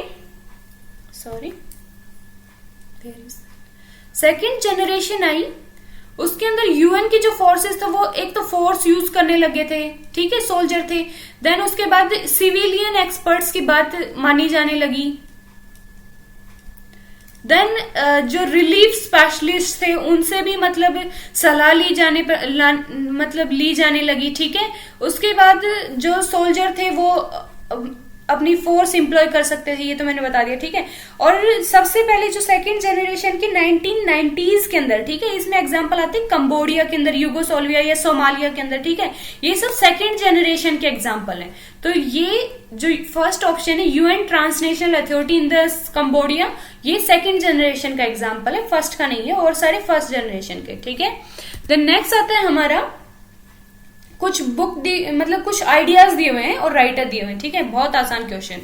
इमैनुअल वॉलस्टीन डिपेंडेंसी थियरी से एसोसिएटेड है, ऑल नो, ठीक है। देन उसके बाद नेक्स्ट आता है वॉन न्यूमैन, ये गेम थियरी से एसोसिएटेड है, ठीक है। देन नेक्स्ट आता है मॉर्गेंथो रियलिज्म से है, ये तो सबको पता है। फुकुयामा एंड ऑफ हिस्ट्री से है, ये भी बहुत आसान है। तो करेक्ट आंसर हमारा क्या बन जाएगा, सी ऑप्शन हमारा बिल्कुल correct. Okay, where is my pen, ये ऑलवेज हमेशा, ओके इधर है, सी। देन नेक्स्ट आता है which of the following statement are true about dependency theory. Okay, not true about dependency theory. Dependency theory के बारे में कौन सी ट्रू नहीं है वो हमें बताना है, ठीक है। तो सबसे पहला आता है unequal relationship between core and periphery, सही बात है। कोर और पेरिफेरी के बीच में अनइक्वल रिलेशनशिप है, तो ये तो सही स्टेटमेंट है। देन उसके बाद जो नेक्स्ट आता है development process in the third world nation reinforce under development, ये भी कहती है, ठीक है, कि जो डेवलपमेंट प्रोसेस है थर्ड वर्ल्ड में वो बल्कि अंडर डेवलपमेंट को बढ़ावा दे रहा है, ठीक है। डिपेंडेंसी थ्योरी ऐसा कहती है। Then industrialization lead to a new form of democratization and equity in global order, तो ऐसा तो गलत बात है, ठीक है। डिपेंडेंसी थ्योरी ऐसा क्यों बोलेगी कि इंडस्ट्रियलाइजेशन से एक नई फॉर्म की डेमोक्रेटाइजेशन हो रही है, ठीक है, बल्कि अंडर डेवलपमेंट हो रही है, उनका मानना ये है। Then strengthening of neo colonialism, then सही बात है, वो कहते हैं कि इससे नियो कॉलोनियलिज्म को स्ट्रेंथ मिल रही है। तो हमारा करेक्ट आंसर क्या होगा, सी ओनली, ठीक है। देन नेक्स्ट आता है हमारा uniting for piece resolution is also called, uniting for piece resolution उसे क्या कहते हैं, आपको पता है तो ही कर सकते हैं, एकियंसन प्लान, ठीक है। ये यूएस की तरफ से लॉन्च मतलब कि दिया गया था एकियंसन प्लान, जो कि फिर यूनाइटिंग फॉर पीस रेजोल्यूशन जो कि 1950 के अंदर अडॉप्ट किया था तब, ठीक है। देन नेक्स्ट आता है balance of power is an important principle of, balance of power जो प्रिंसिपल है वो कौन सी थियरी से एसोसिएटेड है, मैं आपको बता चुकी हूं, रियलिस्टिक थियरी से एसोसिएटेड है, ठीक है। देन नेक्स्ट आता है according to Inis L Claude Claude junior which of the following is not the device of management of power, management of power का कौन सा डिवाइस नहीं है वो हमें बताना है, ठीक है। तो arms control, collective security, balance of power, then world government. तो आर्म्स कंट्रोल की बात, ठीक है, आर्म्स कंट्रोल से वो कहते हैं कि इससे बैलेंस ऑफ पावर नहीं आएगा, ये अमेरिकन थे, ठीक है, ये क्लूड जूनियर ये अमेरिकन थे। तो आर्म्स कंट्रोल की बात ये क्यों ही करेंगे, ठीक है, ये आप आइडिया लगा लेना। और ऊपर से रियलिस्ट थे, मतलब कि वर्ल्ड गवर्नमेंट में बिलीव करते थे, ठीक है। ये स्कॉलर थे international organization and international relation के, तो ऑर्गेनाइजेशन में बिलीव करते थे। तो वर्ल्ड गवर्नमेंट की बात करेंगे, बैलेंस ऑफ पावर की करेंगे, कलेक्टिव सिक्योरिटी की करेंगे, ठीक है। आर्म कंट्रोल की बात नहीं करेंगे। देन नेक्स्ट आता है how many Asian countries are member of G20। G20 के मेंबर कौन कौन, कितनी कंट्रीज है ये हमें बताना है, ठीक है। तो ये 7 कंट्री हैं जो G20 की मेंबर है। आप कमेंट में मुझे बताएंगे कि कौन कौन सी एशियन कंट्री है उसके अंदर, ठीक है। देन नेक्स्ट आता है हमारा the modern state system with its territorial sovereignty came in existence in first in Europe in the wake of. जो मॉडर्न स्टेट सिस्टम है, सॉवरेनिटी की बात जिसके अंदर की गई है, तो वो कब आया था, ठीक है। बहुत फेमस है ट्रीटी ऑफ वेस्टफेलिया, सबको पता होगा। अगर ये भी आपको नहीं पता ना तो फिर हमें कोई फायदा नहीं है कि हम पढ़ रहे हैं, वो भी इंटरनेशनल पॉलिटिक्स या फिर पॉलिटिकल साइंस, ठीक है। 1648। द नेक्स्ट आता है हमारा economic diplomacy is also termed as. Economic diplomacy उसे क्या कहते हैं, ठीक है। तो डेवलपमेंट डेमोक्रेसी बहुत आसान है, जिसे डिपेंडेंसी थियरी से भी हम एसोसिएट करके देख सकते हैं। डेवलपमेंट डेमोक्रेसी कहते हैं, ठीक है। देन जिसे इकोनॉमिक स्टेट क्राफ्ट भी बोल देते हैं, ठीक है। जैसे डिप्लोमेसी को स्टेट क्राफ्ट भी बोलते हैं, तो इकोनॉमिक स्टेट क्राफ्ट भी बोल देते हैं। देन नेक्स्ट आता है हमारा which of the following is not a technique to exercise national power. National power को एक्सरसाइज करने की कौन सी टेक्निक नहीं है, ये हमें बताना है, ठीक है। तो डिप्लोमेसी है, ऑब्वियस बात है। इकोनॉमिक स्टेट क्राफ्ट सही बात है। Then use of military force, ये भी सही है। To join an world organization, ये तो गलत बात है, ठीक है। क्योंकि वर्ल्ड ऑर्गेनाइजेशन को ज्वाइन करने से ऐसा माना जाता है कि स्टेट की सॉवरेनिटी है वो कम हो रही है, ठीक है। स्टेट की जो पावर है वो कम हो रही है, उसकी सॉवरेनिटी को मतलब उसके ऊपर वर्ल्ड ऑर्गेनाइजेशन को ज्वाइन कर रहे हैं तो उनकी बातें माननी पड़ेंगी, ठीक है। तो बातें माननी पड़ेंगी, इसका मतलब स्टेट सॉवरन नहीं है, तो ये बात गलत बात है। नेशनल पावर को हम एक्सरसाइज मतलब इससे नहीं कर सकते, तो करेक्ट आंसर डी है हमारा। देन नेक्स्ट कुछ बुक दी हुई है, उनके राइटर्स दिए हुए हैं, वो हमें बताने, ठीक है। बुक्स वैसे काफी हार्ड हैं, इनमें एक दो बुक हैं, आप कर सकते हैं, ठीक है। इंटरनेशनल रिलेशन द 3 ट्रेडिशन, बहुत इंपॉर्टेंट बुक है, ठीक है। ये है मार्टिन राइट। देन नेक्स्ट आता है the north south divide and the international system, ये बुक है NB एडम्स की। देन ह्यूमन सिक्योरिटी की बात कौन करते हैं, जो ताज बख्श हैं वो करते हैं ह्यूमन सिक्योरिटी की बात। ताज बख्श, शक बेनोन, इनका नाम ऐसा कुछ है। अनुराधा चिनॉय है, ठीक है, ये तो आपको पता होगा। देन नेक्स्ट आता है India and the European union, ये है गरहाल्ड वॉलहर, ठीक है। तो हमारा करेक्ट आंसर बन जाएगा 843 ओके 21, ठीक है, 4321। तो ये किस में दिया हुआ है हमारा, सी ऑप्शन। देन नेक्स्ट आता है which of the following can be regarded as a currency of power. Power की करेंसी किसे कहा जाता है, काफी टेक्निकल टर्म है ना, वैसे मुझे बहुत अच्छी लगी ये टर्म। इसमें न्यूक्लियर वेपन को, ठीक है, न्यूक्लियर वेपन्स को करेंसी ऑफ पावर कहा जाता है, ठीक है। देन नेक्स्ट आता है हमारा who was the opinion that the end of the Cold War represented the victory of ideal state and liberal capitalism।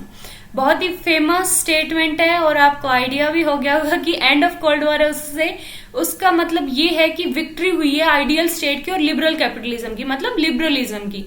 तो फ्रांसिस फुकुयामा की है। इन पे घुमा फिरा के वही स्टेटमेंट पूछनी होती है इन्होंने। Then which of the following term of international relationship was coined by Nicholas Onuf in his book world of our making. ये स्टेटमेंट पहले भी आ चुकी है कि कंस्ट्रक्टिविस्ट कहते हैं वर्ल्ड ऑफ आवर मेकिंग। तो निकोलस ऑनोफ कौन है, कंस्ट्रक्टिविस्ट है, ठीक है। तो आप समझ जाएंगे इससे भी कि ये कंस्ट्रक्टिविज्म से रिलेटेड है। देन नेक्स्ट आता है बैरी बुजान, ओके, बहुत ही फेमस है, सारे के सारे आपको सब पता होना चाहिए। बैरी बुजान है, उनकी बुक है people state and fear, okay. Then next I Hansen की बुक है the evolution of international security studies. Then Kenneth Waltz की है man the state and the war, okay, बहुत फेमस है। अलेक्जेंडर वेंडेट की सोशल थ्योरी है, क्योंकि ये सोशल कंस्ट्रक्टिविस्ट थिंकर है। Social theory of international relation, ठीक है। देन हमारा करेक्ट ऑप्शन क्या बन जाएगा, ए ऑप्शन, ठीक है। देन नेक्स्ट आता है which of the following is not correct about WTO। WTO के बारे में कौन सा करेक्ट नहीं है वो हमें बताना है। It administrate administer WTO trade agreement, सही बात है, जो भी ट्रेड एग्रीमेंट होते हैं वो एडमिनिस्टर करता है। It act as a forum of trade negotiation, सही है ये भी। Then it monitor national trade policies, ओ ये ओके काफी हद तक ओके, हम लास्ट स्टेटमेंट पढ़ लेते हैं फिर देखते हैं। It supplies technical assistant and training for developing and developed country, ये तो गलत बात है, ठीक है। डेवलपिंग और डेवलप्ड कंट्री की टेक्निकल असिस्टेंस देता है, ये तो नहीं है, तो करेक्ट आंसर हमारा यही है। तो ट्रेड पॉलिसी जो नेशनल, जो पिछले स्टेटमेंट में दी हुई थी ना कि मॉनिटर नेशनल ट्रेड पॉलिसीज, तो काफी इफेक्ट डालता है। WTO मतलब दबाव डालता है नेशंस के ऊपर, तो उसकी ट्रेड पॉलिसीज को काफी चेंज करता है, ठीक है। देन नेक्स्ट आता है हमारा, which of the following country is example of latent nuclear capacity. Latent nuclear capacity किसे, कौन सी कंट्री को कहा जाता है, ठीक है। तो इसका करेक्ट आंसर आपको पता होगा जापान, क्योंकि उसे ऐसा माना जाता है कि जापान एक ऐसा देश है जो न्यूक्लियर वेपन बना सकता है, बट वो खुद नहीं बना रहा है, ठीक है। उसके अंदर कैपेसिटी है, ठीक है। लेटेंट न्यूक्लियर कैपेसिटी का मतलब यही है। देन नेक्स्ट आता है, who is given credit to coin the term soft power. Soft power term है वो किसने दी है, बहुत आसान क्वेश्चन, जोसेफ नाई, हमने पढ़ा होगा हमारे MA की क्लास में, ठीक है। देन नेक्स्ट आता है, who among the following is associated with democratic peace theory. Democratic peace theory है जो IR की, उससे कौन एसोसिएटेड है। डेमोक्रेटिक पीस थियरी कहती है कि जो भी डेमोक्रेटिक कंट्रीज है वो मतलब बहुत ज्यादा चांस है कि वो आपस में लड़ाई नहीं करती, ठीक है। डेमोक्रेटिक पीस थियरी का यही मानना है, वो कहते हैं कि जो भी डेमोक्रेटिक कंट्रीज के हेड हैं वो आपस में मतलब नेगोशिएशन या बातचीत से सुलझाते हैं, आपस में लड़ाई नहीं करते, वॉर नहीं करते, ठीक है। तो इनमें से कौन प्रोपाउंडर है, कौन एसोसिएटेड डेमोक्रेटिक पीस थियरी से, ये हमें बताना है, ठीक है। तो Michael Doyle democratic peace theory से एसोसिएटेड है, और जो है वो मेशिमर, वर्ल्ड, ये सब रियलिज्म से एसोसिएटेड है, ठीक है। तो जो मिशेल डॉयल है वो इससे एसोसिएटेड है। उसके बाद ओके मैं आपको थोड़ा और बता देती हूँ, इसमें और भी नाम है जैसे कि मेलविन स्मॉल, ठीक है, राइटिंग देखो मेरी। देन उसके बाद है J. David Singer. Then next आता है हमारा रुडोल्फ J. रमल। ये सारे थिंकर है जो कि मतलब कि डेमोक्रेटिक पीस थ्योरी से एसोसिएटेड है, ठीक है। देन नेक्स्ट आता है हमारा ये कुछ स्ट्रेटजीज दी हुई है, कौन सी टाइप में कौन सा आता है ये हमें बताना है, ठीक है। तो सबसे पहले जो आता है काउंटर फोर्स स्ट्रेटर्जी। तो काउंटर फोर्स स्ट्रेटर्जी के अंदर आता है कि एक न्यूक्लियर स्ट्रेटर्जी होती है जो कि जो भी अपोजिट में होते हैं, जो दुश्मन होते हैं, उसकी मिलिट्री और न्यूक्लियर कैपेसिटीज को मतलब बैलेंस करने के लिए उन पे अटैक किया जाता है, ठीक है, काउंटर फोर्स स्ट्रेटर्जी। तो ये हमारा D ऑप्शन में दिया हुआ है। देन नेक्स्ट आता है हमारा काउंटर प्रोलिफिकेशन। प्रोलिफिकेशन को काउंटर करने के लिए the term use to describe the variety of efforts to obstruct slow or roll back nuclear weapon programme and nuclear proliferation, ठीक है, कि प्रोलिफिकेशन को रोका जाएगा इसके अंदर, ये आप समझ जाएंगे। देन काउंटर रेस्ट्रिक्शनिस्ट, की रेस्ट्रिक्ट किया जाता है, काउंटर किया जाता है, ठीक है, रेस्ट्रिक्शन को। तो ये स्टेटमेंट आएगी कि इंटरनेशनल लॉयर जो आर्ग्यू करते हैं कि एक legal there is a legal right of humanitarian intervention, की यूएन का एक यूएन चार्टर के अंदर एक लीगल राइट दिया हुआ है कि ह्यूमैनिटेरियन जो इंटरवेंशन है वो बिल्कुल लीगल है, ठीक है। देन काउंटर वैल्यू स्ट्रेटर्जी एक ही बचा है हमारा, वो ऑप्शन है हमारा type of nuclear strategy that threaten asset that are valuable to an adversary, कि मतलब कि जो एडवर्सरी है उसकी जो असेट जो उसके लिए वैल्यूएबल है उस पर अटैक किया जाए, ठीक है, वो वैल्यूज उनकी जो वैल्यू है उस पर अटैक किया जाए, जो उसे मतलब उसका पैसा टाइप में, ठीक है। वैल्यू यहाँ पे मोरल वैल्यूज से एसोसिएटेड नहीं है, उसकी जो मनी या जो उसकी मनी पावर, इकोनॉमिक पावर है उससे अटैक किया जाए, ठीक है, वो सब आता है। तो हमारी करेक्ट स्टेटमेंट 4, 3, 2, 1 ओके, ए स्टेटमेंट हमारी करेक्ट है, मतलब करेक्ट ऑप्शन ए है। देन नेक्स्ट आता है K J Holsti, which of the following is not feature of the contemporary state system. K J Holsti के अकॉर्डिंग कौन सा सिस्टम नहीं है, कॉन्टेम्परेरी जो स्टेट सिस्टम है उसका फीचर नहीं है, वो हमें बताना है, ठीक है। तो the rise in the number and type of state, बिल्कुल ये अगर आपको नहीं भी पता ना तो आप कॉमन सेंस से कर सकते हैं। तो नंबर ऑफ स्टेट राइज हुए हैं, ठीक है, ये बात सही है। Then the great potential of the destruction by those who possesses nuclear weapon, ये भी सही बात है कि जिसके पास न्यूक्लियर वेपन है उसके पास पोटेंशियल है कि वो डिस्ट्रक्शन बहुत ज्यादा कर सकता है। देन उसके बाद है the predominant position of the influences position of in that had been achieved by 3 essential non European states की, जो प्रीडोमिनेंशियल पोजीशन जो कि रशिया, चाइना और यूनाइटेड स्टेट की है, ठीक है, जो कि बिना यूरोपियन कंट्रीज हैं, ये भी सही बात है, वो 3 वो देते हैं। Then large number of the state are keen to join political and economic alliance, ये तो गलत बात है, ठीक है, ऐसी बात नहीं करते वो। देन नेक्स्ट आता है the principal purpose of India's foreign policy vis-a-vis the UN is to pursue 3 closely related goal, कि जो इंडिया की फॉरेन पॉलिसी में भी है और यूएन की फॉरेन पॉलिसी में भी है, वो कौन से 3 गोल है वो हमें बताना है, ठीक है, और कौन सा नहीं है वो हमें निकालना है, ठीक है, नॉट इंक्लूडेड इन देम वो हमें बाहर निकाल देना है, ठीक है। A significant role in shaping of the international relation in 21st century, सही बात है कि 21st century के अंदर एक significant role लेता है इंडिया, मतलब इंडिया का एक significant role है और यूएन भी चाहता है कि इंडिया एक significant role ले। Then next, a movement towards non-violent, सही बात है कि non-violent world की तरफ movement है। Then the promotion of the condition for the sustainable and relatively equitable pattern of the international development, ये भी सही बात है। देन जो नेक्स्ट स्टेटमेंट आती है हमारी वो है to help UN to develop its own financial resources, तो इंडिया ऐसा कुछ नहीं कर रहा, ठीक है, कि फाइनेंशियल रिसोर्सेज को डेवलप कराने के लिए यूएन की हेल्प कर रहा है। देन उसके बाद नेक्स्ट आता है who among the following does not regard international politics as an autonomous discipline, इनमें से कौन है जो इंटरनेशनल रिलेशन जो पॉलिटिक्स है उसे एक इंडिपेंडेंट डिसिप्लिन नहीं मानता है, वो हमें बताना है, ठीक है। तो इसमें जो मार्टिन राइट है वो नहीं मानते हैं, क्योंकि जो इंटरनेशनल पॉलिटिक्स है काफी ऐसे थिंकर हैं जो ऐसा मानते हैं कि इंटरनेशनल पॉलिटिक्स एक ऑटोनॉमियस एक इंडिपेंडेंट डिसिप्लिन है, ठीक है, एक डिफरेंट डिसिप्लिन है। काफी ऐसा मानते हैं कि इंटरनेशनल पॉलिटिक्स ऐसा कुछ नहीं है, वो पॉलिटिकल साइंस के अंडर में ही आती है, ठीक है, या फिर पॉलिटिक्स के अंडर में ही आती है। तो मार्टिन राइट वो एक इंडिपेंडेंट मतलब नहीं मानते, और जो भी ये दिए हुए हैं पॉपर, हॉफसन, मैनिन, ये सब मतलब मानते हैं कि इंडिपेंडेंट है। देन नेक्स्ट आता है which of the following is not correctly match, इनमें से करेक्टली मैच कौन सा नहीं है ये हमें बताना है, ठीक है। The control of the arm race, Hedley Bull बात करते हैं, सही बात है, ठीक है। Then economic aspect of the disarmament, ये भी सही बात है, एल ग्रूमो एंड स्ट्रिगोचो।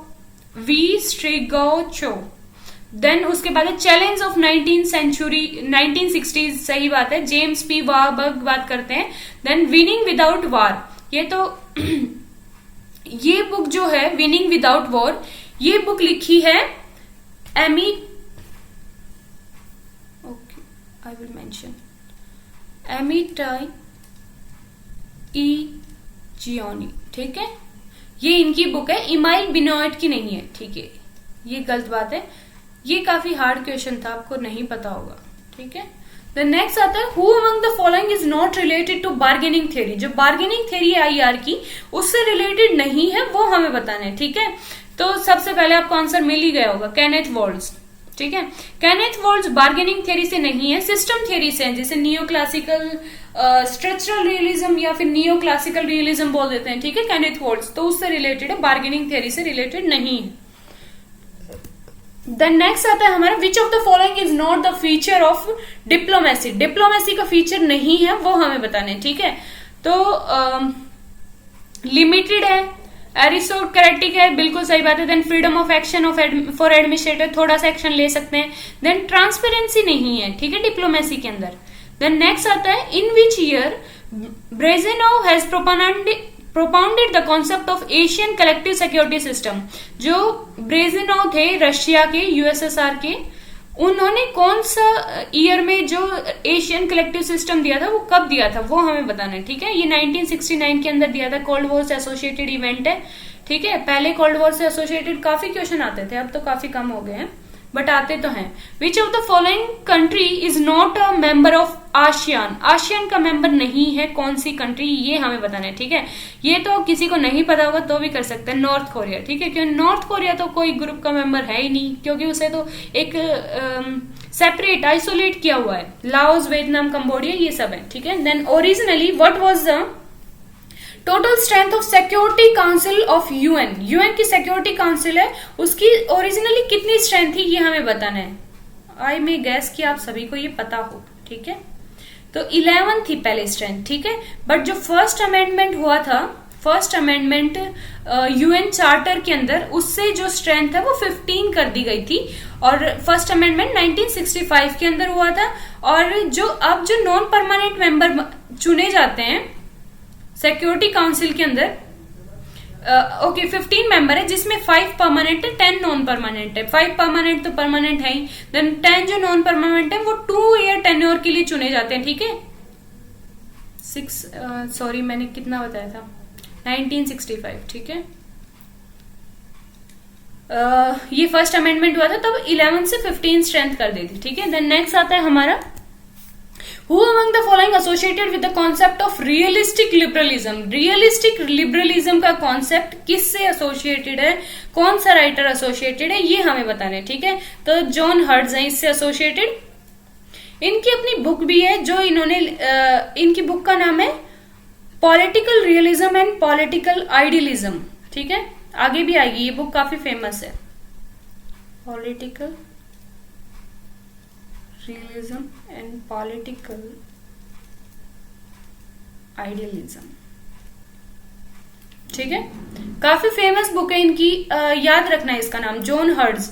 देन नेक्स्ट आता है Backcraft and Brads have mentioned about 3 classes of international relation to control the conduct of state, कि वो 3 क्लासेस बताते हैं कि कैसे जो स्टेट का बिहेवियर है उसे कंट्रोल किया जा सकता है, ठीक है। तो इनमें से कौन सी नहीं है, कौन सी क्लास उन्होंने नहीं बताई वो हमें बताना है, ठीक है। कौन सा रिलेशनशिप उन्होंने नहीं बताया वो हमें मेंशन करना है। तो इसमें देखो, इन्फ्लुएंस रिलेशनशिप उन्होंने मेंशन किया, काफी हार्ड क्वेश्चन है, आपको नहीं पता होगा।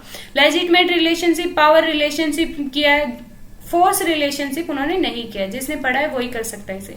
नेक्स्ट आता है, which of the following book was written by E.H. Carr. E.H. Carr की कौन सी बुक है, बहुत फेमस बुक है, नाम देख के समझ गए होंगे। 20 ईयर क्राइसिस, जो कि 1999 2039 के बीच के क्राइसिस की बात करती है। मैं पहले बता चुकी हूँ इस बुक के बारे में, क्वेश्चन आ चुका है, ठीक है। E.H. Carr. Then the open society and its enemies, ये कार्ल पॉपर की बुक है, आपको पता होगा। Then political realism and political idealism, अभी मैंने बताया जॉन हर्ट्ज की बुक है। देन ओके, नेक्स्ट जो आता है, the realities of American foreign policy, ये बुक किसकी है, ये बुक है जॉर्ज कैनन की, ठीक है। ये भी याद रखना, काफी इंपॉर्टेंट बुक है, वैसे इससे क्वेश्चन भी आया हुआ है, जॉर्ज कैनन, ठीक है। देन नेक्स्ट आता है, Frantz Fanon was the first scholar to use the word third world, to which country he belongs. Frantz Fanon कौन सी कंट्री से बिलोंग करते हैं ये हमें बताना है, अल्जेरिया से बिलोंग करते थे, ठीक है। थर्ड वर्ल्ड को उन्होंने पहली बार यूज किया, ये भी एक टर्म है, याद रखना, ठीक है, कि पेपर में आ सकता है। देन उसके बाद नेक्स्ट आता है, बुक करेक्टली मैच नहीं है, वो हमें बतानी है। सबसे पहले विलियम ओक Olson the growth of discipline, मतलब इंटरनेशनल डिसिप्लिन की बात करते हैं। Then G.F. Cannon American diplomacy, जो हमने ऊपर अभी पढ़ा है, जॉर्ज एफ कैनन, ठीक है, अमेरिकन डिप्लोमेसी की बात करते हैं। Then Russell H Fifen the introductory course of, ये इसकी बात करते हैं, ठीक है। उसके बाद जो इंटरनेशनल रिलेशन और जनरल थ्योरी, ये इनकी बुक नहीं है, जो यहाँ नाम दिया हुआ है बहुत बड़ा नाम है, ठीक है, ये भी आपको पता होगा तो ही कर सकते हैं। जॉन बर्टन की बुक है, जॉन बर्टन फेमस राइटर है, ठीक है, ये जॉन बर्टन की है। देन नेक्स्ट आता है, who condemn non alignment as selfish policy. Non alignment को एक सेल्फिश जो पॉलिसी है वो किसने कहा है ये हमें बताना है, ठीक है। तो नॉन अलाइनमेंट को सेल्फिश पॉलिसी स्कवार्ज़नबर्गर, ठीक है, ये फिर से वही नाम आ गया है। ये एक रियलिस्ट थे, ठीक है। तो इन्होंने नॉन अलाइनमेंट को मतलब बहुत बुरा भला कहा है, उन्हें हमेशा क्रिटिसाइज ही किया है, ये याद रखना, ठीक है। नॉन अलाइनमेंट के क्रिटिसिज्म में काफी बार इसका नाम आता है। देन नेक्स्ट आता है, who among the following is not the spotter of realistic approach of international politics. जो रियलिस्टिक अप्रोच है इंटरनेशनल पॉलिटिक्स की, तो उनसे स्पॉटेड कौन सा नहीं है। आसान क्वेश्चन है, आपको पता होगा। कोलंबस एंड वॉल्फे इससे रिलेटेड नहीं है। स्पाइकमैन है, देन स्कूमैन है, E.H. कार है, ठीक है, बहुत आसान है। देन उसके बाद है, who among the following is following declared that arm race in itself is the experience of terror। Arm race अपने आप में एक टेरर का एक्सपीरियंस है, ठीक है। तो ये हेडली बुल बात करते हैं, इससे रिलेटेड शायद पहले क्वेश्चन भी आ गया है। देन नेक्स्ट आता है which of the following country is not the part of P5+1 nuclear agreement. जो न्यूक्लियर एग्रीमेंट जो कि ईरान के साथ कंक्लूड होता तो उसका कंट्री का पार्ट नहीं है, वो हमें सॉरी यहां पे शायद है आएगा, ठीक है, नहीं कट जाएगा। कौन सी कंट्री पार्ट है, तो जर्मनी पार्ट है, ठीक है, ये हमें बताना था। देन नेक्स्ट आता है हमारा which of the following is not a form of national power. National power का कौन कौन सी फॉर्म है ये हमें बताना है। तो मिलिट्री पावर नेशनल पावर है, इकोनॉमिक पावर नेशनल पावर है, साइकोलॉजिकल पावर नेशनल पावर है। मिलिट्री और इकोनॉमिक पावर काम तभी करेंगे जब मतलब साइकोलॉजिकल पावर तभी काम कर सकती है जब मिलिट्री और इकोनॉमिक पावर हो, ठीक है, ये आपस में को रिलेटेड है। सोशल पावर की बात नहीं की जाती, तो ये हमारा करेक्ट आंसर है। देन नेक्स्ट आता है which of the following scholar of international politics did not subscribe to the view that no social science can survive without the idealistic aspect.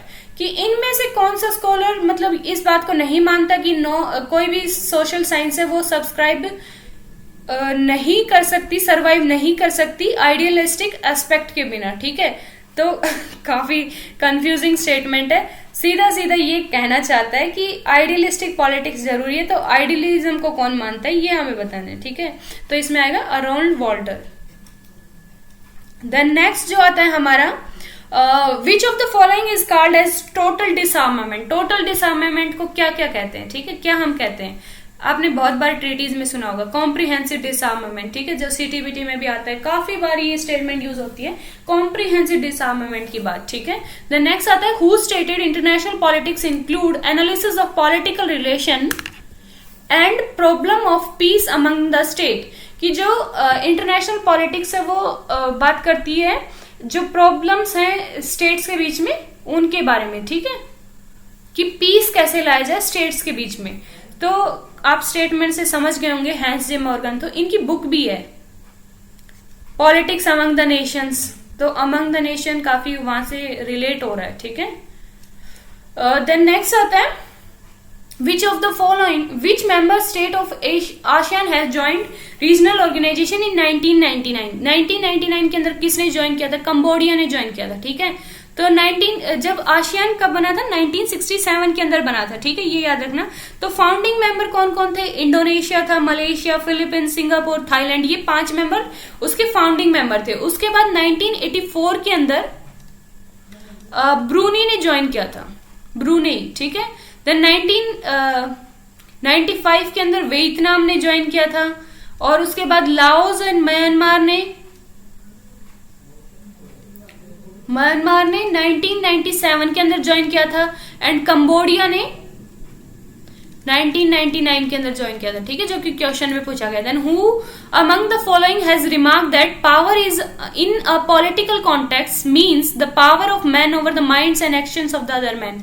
मैं पहले मैच द फॉलोइंग में करवा चुकी हूं, मोर्गेंथो की स्टेटमेंट है ये, ठीक है, कि पावर है वो किसी के माइंड को कंट्रोल करना है, किसी दूसरे के माइंड और एक्शन पे कैसे पावर को मतलब एक्सरसाइज किया जाता है, किसे उसे कंट्रोल किया जाता है, वो है, ठीक है। हैंस जे मॉर्गेंथो की स्टेटमेंट है, बहुत ही फेमस स्टेटमेंट है, आती रहती है पेपर में, ठीक है, याद रखना। देन उसके बाद है which of the following factor contributed to the emergence of new detente. जो न्यू डिटेंट बना था कोल्ड वॉर के बाद, उसके लिए कौन सा फैक्टर रिस्पॉन्सिबल है ये हमें बताना है, ठीक है। Pressure from non alignment movement, तो ऐसा तो कुछ होगा नहीं। Then signing of INF treaty, cold war से रिलेटेड आप समझ जाना कि मतलब अमेरिका और यूएस के बीच में बात हो रही है, तो रीगन और गॉर्बेचोव के बीच में जो INF ट्रीटी हुई थी उससे न्यू डिटेंट बन गया था, ठीक है, एक बार। देन नेक्स्ट आता है the demand of new international economic order, NIEO जिसे कहते हैं, उसकी डिमांड कब पहली बार उठी थी। तो एलगे समिट में सबसे पहले डिमांड उठी थी जो NIEO है, जो कि 1973 के अंदर हुआ था, ठीक है। इसके अंदर जैसे कि उनकी डिमांड क्या क्या थी कि जो डेवलप्ड कंट्री थी उन्हें मतलब खुद से हक दिया जाए कि वो रेगुलेट करें MNCs के बिहेवियर को, क्योंकि MNCs एक्सप्लॉइट करती है जो डेवलपिंग कंट्रीज जिसके अंदर वो लगाती हैं या अंडर डेवलप्ड कंट्री है उनके रॉ मटेरियल को, उनके रिसोर्सेज को एक्सप्लॉइट करती है। तो वो कहते हैं कि हमें खुद से इतना हक दिया जाए कि हम उसे रेगुलेट कर सके। देन उसके बाद कि जो रैशनलाइजेशन का प्रिंसिपल है या फिर प्रोपोर्शनलिटी का जो है मतलब एक टाइप से कंसेशन दिया जाए हमें, ठीक है। ये नहीं है कि क्योंकि डेवलप्ड कंट्री तो ऑलरेडी डेवलप्ड है, अगर हम फ्री ट्रेड एग्रीमेंट्स या फ्री टैक्स फ्री कर देंगे तो वो तो हमारा शोषण करने लग जाएंगी, ठीक है। तो इस टाइप से नहीं होना चाहिए। देन उसके बाद कुछ जो प्राइमरी कमोडिटीज या फिर जिस कंट्री के पास जो रॉ मटेरियल है, ठीक है, तो वो एक रीजनल ऑर्गेनाइजेशन आपस में बना पाए, तो वो कहते हैं जैसे ओपेक टाइप में हम ऑर्गेनाइजेशन बना पाए, ठीक है। इस टाइप की डिमांड्स थी जो कि थर्ड वर्ल्ड कंट्रीज की होती है, आपको पता होगा, ठीक है। देन नेक्स्ट आता है which of the following is not correct about ASEAN. ASEAN के बारे में ट्रू नहीं है, वो हमें बताना है, ठीक है। तो फर्स्ट इंडिया आसियान समिट 2012 में हुई थी, सही बात है ये बिल्कुल, ठीक है। Then ASEAN has declared South East Asian nuclear weapon free zone 1995 के अंदर डिक्लेयर था, ये भी सही है। Then next ASEAN is working to remove trade barrier and develop economic relationship with China, Japan and South Korea, ये भी सही बात है, ठीक है। देन नेक्स्ट आता है India became full member dialogue partner of ASEAN in 1991, गलत बात है, ठीक है। इंडिया कब बना था? 1996 के अंदर बना था। आसियान के साथ में रिलेशन याद रखना, मैं पेपर मतलब कि एक क्लास में पहले करवा चुकी हूँ ये सारे कवर। रीजनल ऑर्गेनाइजेशन क्या टॉपिक है? India and the regional organization, शायद ये टॉपिक है, ठीक है। उसके अंदर मैं सारे कवर करवा चुकी हूँ, जो भी रीजनल ऑर्गेनाइजेशन हमारे साथ में जिसके रिलेशन दिए हुए हैं हमारे सिलेबस में, उसके अंदर ये मेन पॉइंट्स मैं करवा चुकी हूँ, ठीक है। तो डी ऑप्शन हमारा करेक्ट है। देन नेक्स्ट आता है हमारा Who among the following use the phrase the United Nation is sharing in the name of solitary? United nation है वो एक सॉलिटरी के नाम से आपस में शेयर करते हैं लोग, ठीक, मतलब लोग नहीं, कंट्रीज आपस में शेयर कर रही हैं, आपस में कलेक्टिवली उसके लिए एक्ट कर रही है, ठीक है। तो ये किसकी है? डैग हमासजोल के, ठीक है, बहुत ही फेमस, मतलब उन्होंने यूएन के काफी फेमस आर्टिकल था उनका, उसका मुझे नाम याद नहीं है, उन्होंने 1951 के अंदर शायद सेकंड ये वो थे जर्नल थे, तो काफी फेमस इनका आर्टिकल था एक, ठीक है, एक बार आप चेक कर लेना। बट इसका आंसर डैग हमासजोल है, ठीक है। देन नेक्स्ट आता है हमारा which one of the following is not the feature of shopkeeper diplomacy. Shopkeeper diplomacy का फीचर नहीं है, तो शॉपकीपर से आप समझ गए होंगे, शॉपकीपर मीठी मीठी बातें करना, पीसफुली बातें करना, ठीक है, लड़ाई पे नहीं उतरना है, वो सब आएगा, ठीक है।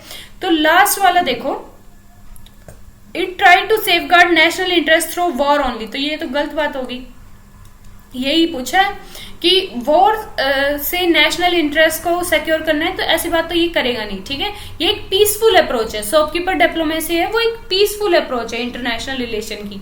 देन नेक्स्ट आता है positive peace means. Positive peace किसे कहते हैं? सीज फायर या फिर stopping formation of dark squad, then transformation of relationship, then social construction of war. तो इसमें सी हमारा बिल्कुल करेक्ट आंसर है, ट्रांसफॉर्मेशन ऑफ रिलेशनशिप, की रिलेशनशिप बिल्कुल ट्रांसफर कर दिया, ठीक है। ऐसा नहीं है कि आज सीज फायर हो गया, क्योंकि सीज फायर तो अगले दिन टूट भी जाता है, जैसे इंडिया और पाकिस्तान के बीच में हमेशा ऐसे ही होता है, थोड़े साल बाद फिर फायरिंग होने लग जाती है, फिर सीज फायर होता है, ठीक है। तो ये रिलेशंस को ही बिल्कुल ट्रांसफर कर देना, ठीक है, पॉजिटिव बना देना, वो सब पॉजिटिव पीस में आता है। देन नेक्स्ट आता है हमारा कुछ स्टेटमेंट दी हुई है, हमें मैच करना है, ठीक है। There is no possibility of drawing up a sharp line between the will to live and the will to power, ठीक है। तो ये स्टेटमेंट किसकी है ये हमें बताना है, ये रेनहोल्ड नेबर उनकी स्टेटमेंट है, ठीक है, कि एक शार्प लाइन हम ड्रॉ नहीं कर सकते कि will to live and will to power उसके बीच में, ठीक है। Then in its essence power is indivisible wall, कि पावर एक इनडिविजिबल वॉल है, ठीक है। तो उसकी बात कौन करते हैं ये हमें बताना है, ये बात करते हैं जो EH कार है। देन नेक्स्ट आता है for military reason a state should be economically self sufficient. Military reason के लिए एक स्टेट को इकोनॉमिकली सेल्फ सफिशिएंट ये होना चाहिए। देन हाउस ऑफर करते हैं। देन उसके बाद the struggle of power is universal in time and space and is undeniable fact of experience. Then fact, ये बिल्कुल सही फैक्ट है, हैंस जे मॉर्गन तो कहे कि स्ट्रगल ऑफ पावर यूनिवर्सल है, ठीक है, टाइम और स्पेस का कोई इफेक्ट नहीं पड़ेगा, हमेशा ये स्ट्रगल रहेगा, उनका ये कहना था, ठीक है। देन हमारा करेक्ट आंसर क्या बन जाएगा? बी ऑप्शन हमारा बिल्कुल करेक्ट है। देन नेक्स्ट आता है which of the following statement regarding realism is true. Realism के बारे में कौन सी स्टेटमेंट ट्रू है ये हमें बताना है। Thucydides is called first classical realistic, सही बात है. Then power is key to international politics, ये भी सही बात है. देन नेक्स्ट आता है the main goal of state is survival, ये भी सही है.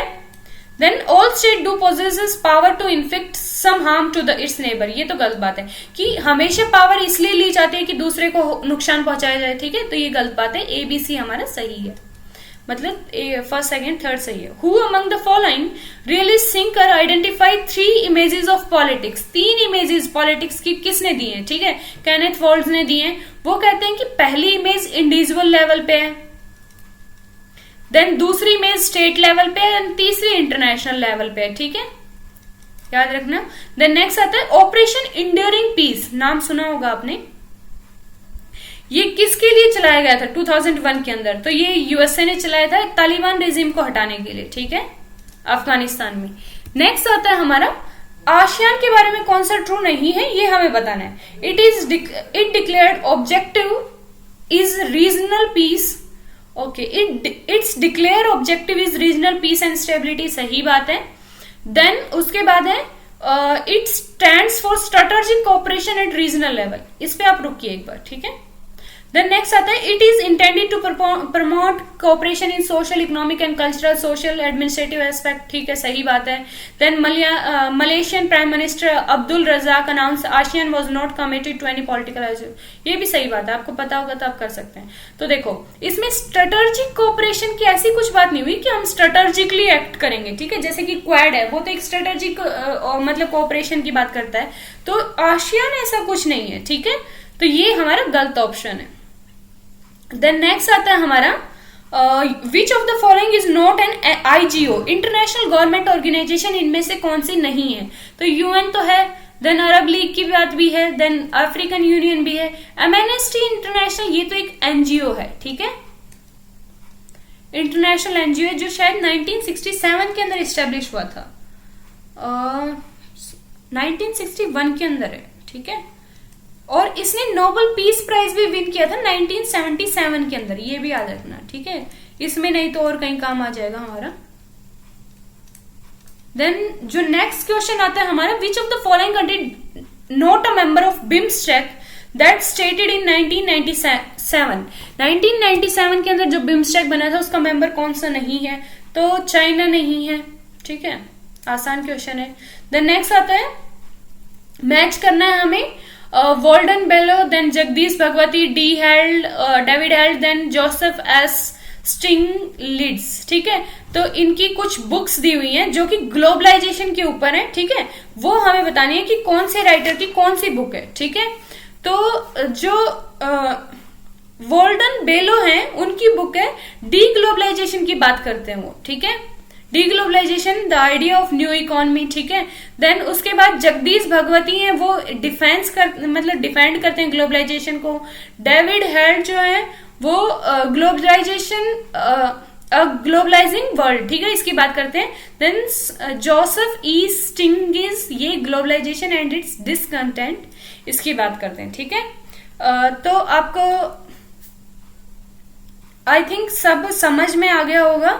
और बिम्स्टेक के बारे में भी पढ़ लेना. ठीक है, इसमें देखो काफी ऑर्गेनाइजेशन आई है. एक आसियान सबसे इंपॉर्टेंट है, आसियान पे क्वेश्चन आना ही है. ठीक है, देन बिम्स्टेक इसमें हमने पढ़ा. सार्क के बारे में भी पढ़ लेना, ये मैं कवर करवा चुकी हूँ. सार्क और आसियान, बिम्स्टेक शायद मैंने नहीं करवाई. ठीक है, देन और बिम्स्टेक के बारे में एक इस क्वेश्चन में था ना, एक इंपॉर्टेंट फैक्ट ये है कि 2004 के अंदर भूटान और नेपाल ने ज्वाइन किया था. ठीक है, वो भी याद रखना. और बिम्स्टेक का नाम चेंज कर लिया था, पहले तो कंट्रीज के नाम पे था, देन उसके बाद उसका bay of Bengal initiative for multi sectoral technical and economic cooperation वो नाम हो गया था. ठीक है, वो सब याद रखना. और इसमें क्या है कि रियलिज्म से बहुत ज्यादा क्वेश्चन थे. ठीक है, आपने देखा होगा लास्ट ईयर की मैं 2014 तक उठा के ले आई हूँ, 20 से ये 7 सालों के. ठीक है, तो इनमें रियलिज्म की बात बहुत ज्यादा है. बट जो अभी जो आने वाले क्वेश्चन है उनके अंदर रीजनल ऑर्गेनाइजेशंस की बात ज्यादा हो रही है. ठीक है, 2020 या 21 का उठा के आप देखोगे उसके अंदर थियरीज की थोड़ा कम वेटेज है, बल्कि रीजनल ऑर्गेनाइजेशन जो है या फिर जो करंट में चल रहा है उससे आने हैं. ठीक है, ज्यादा क्वेश्चन, तो वो आप माइंड में रखना.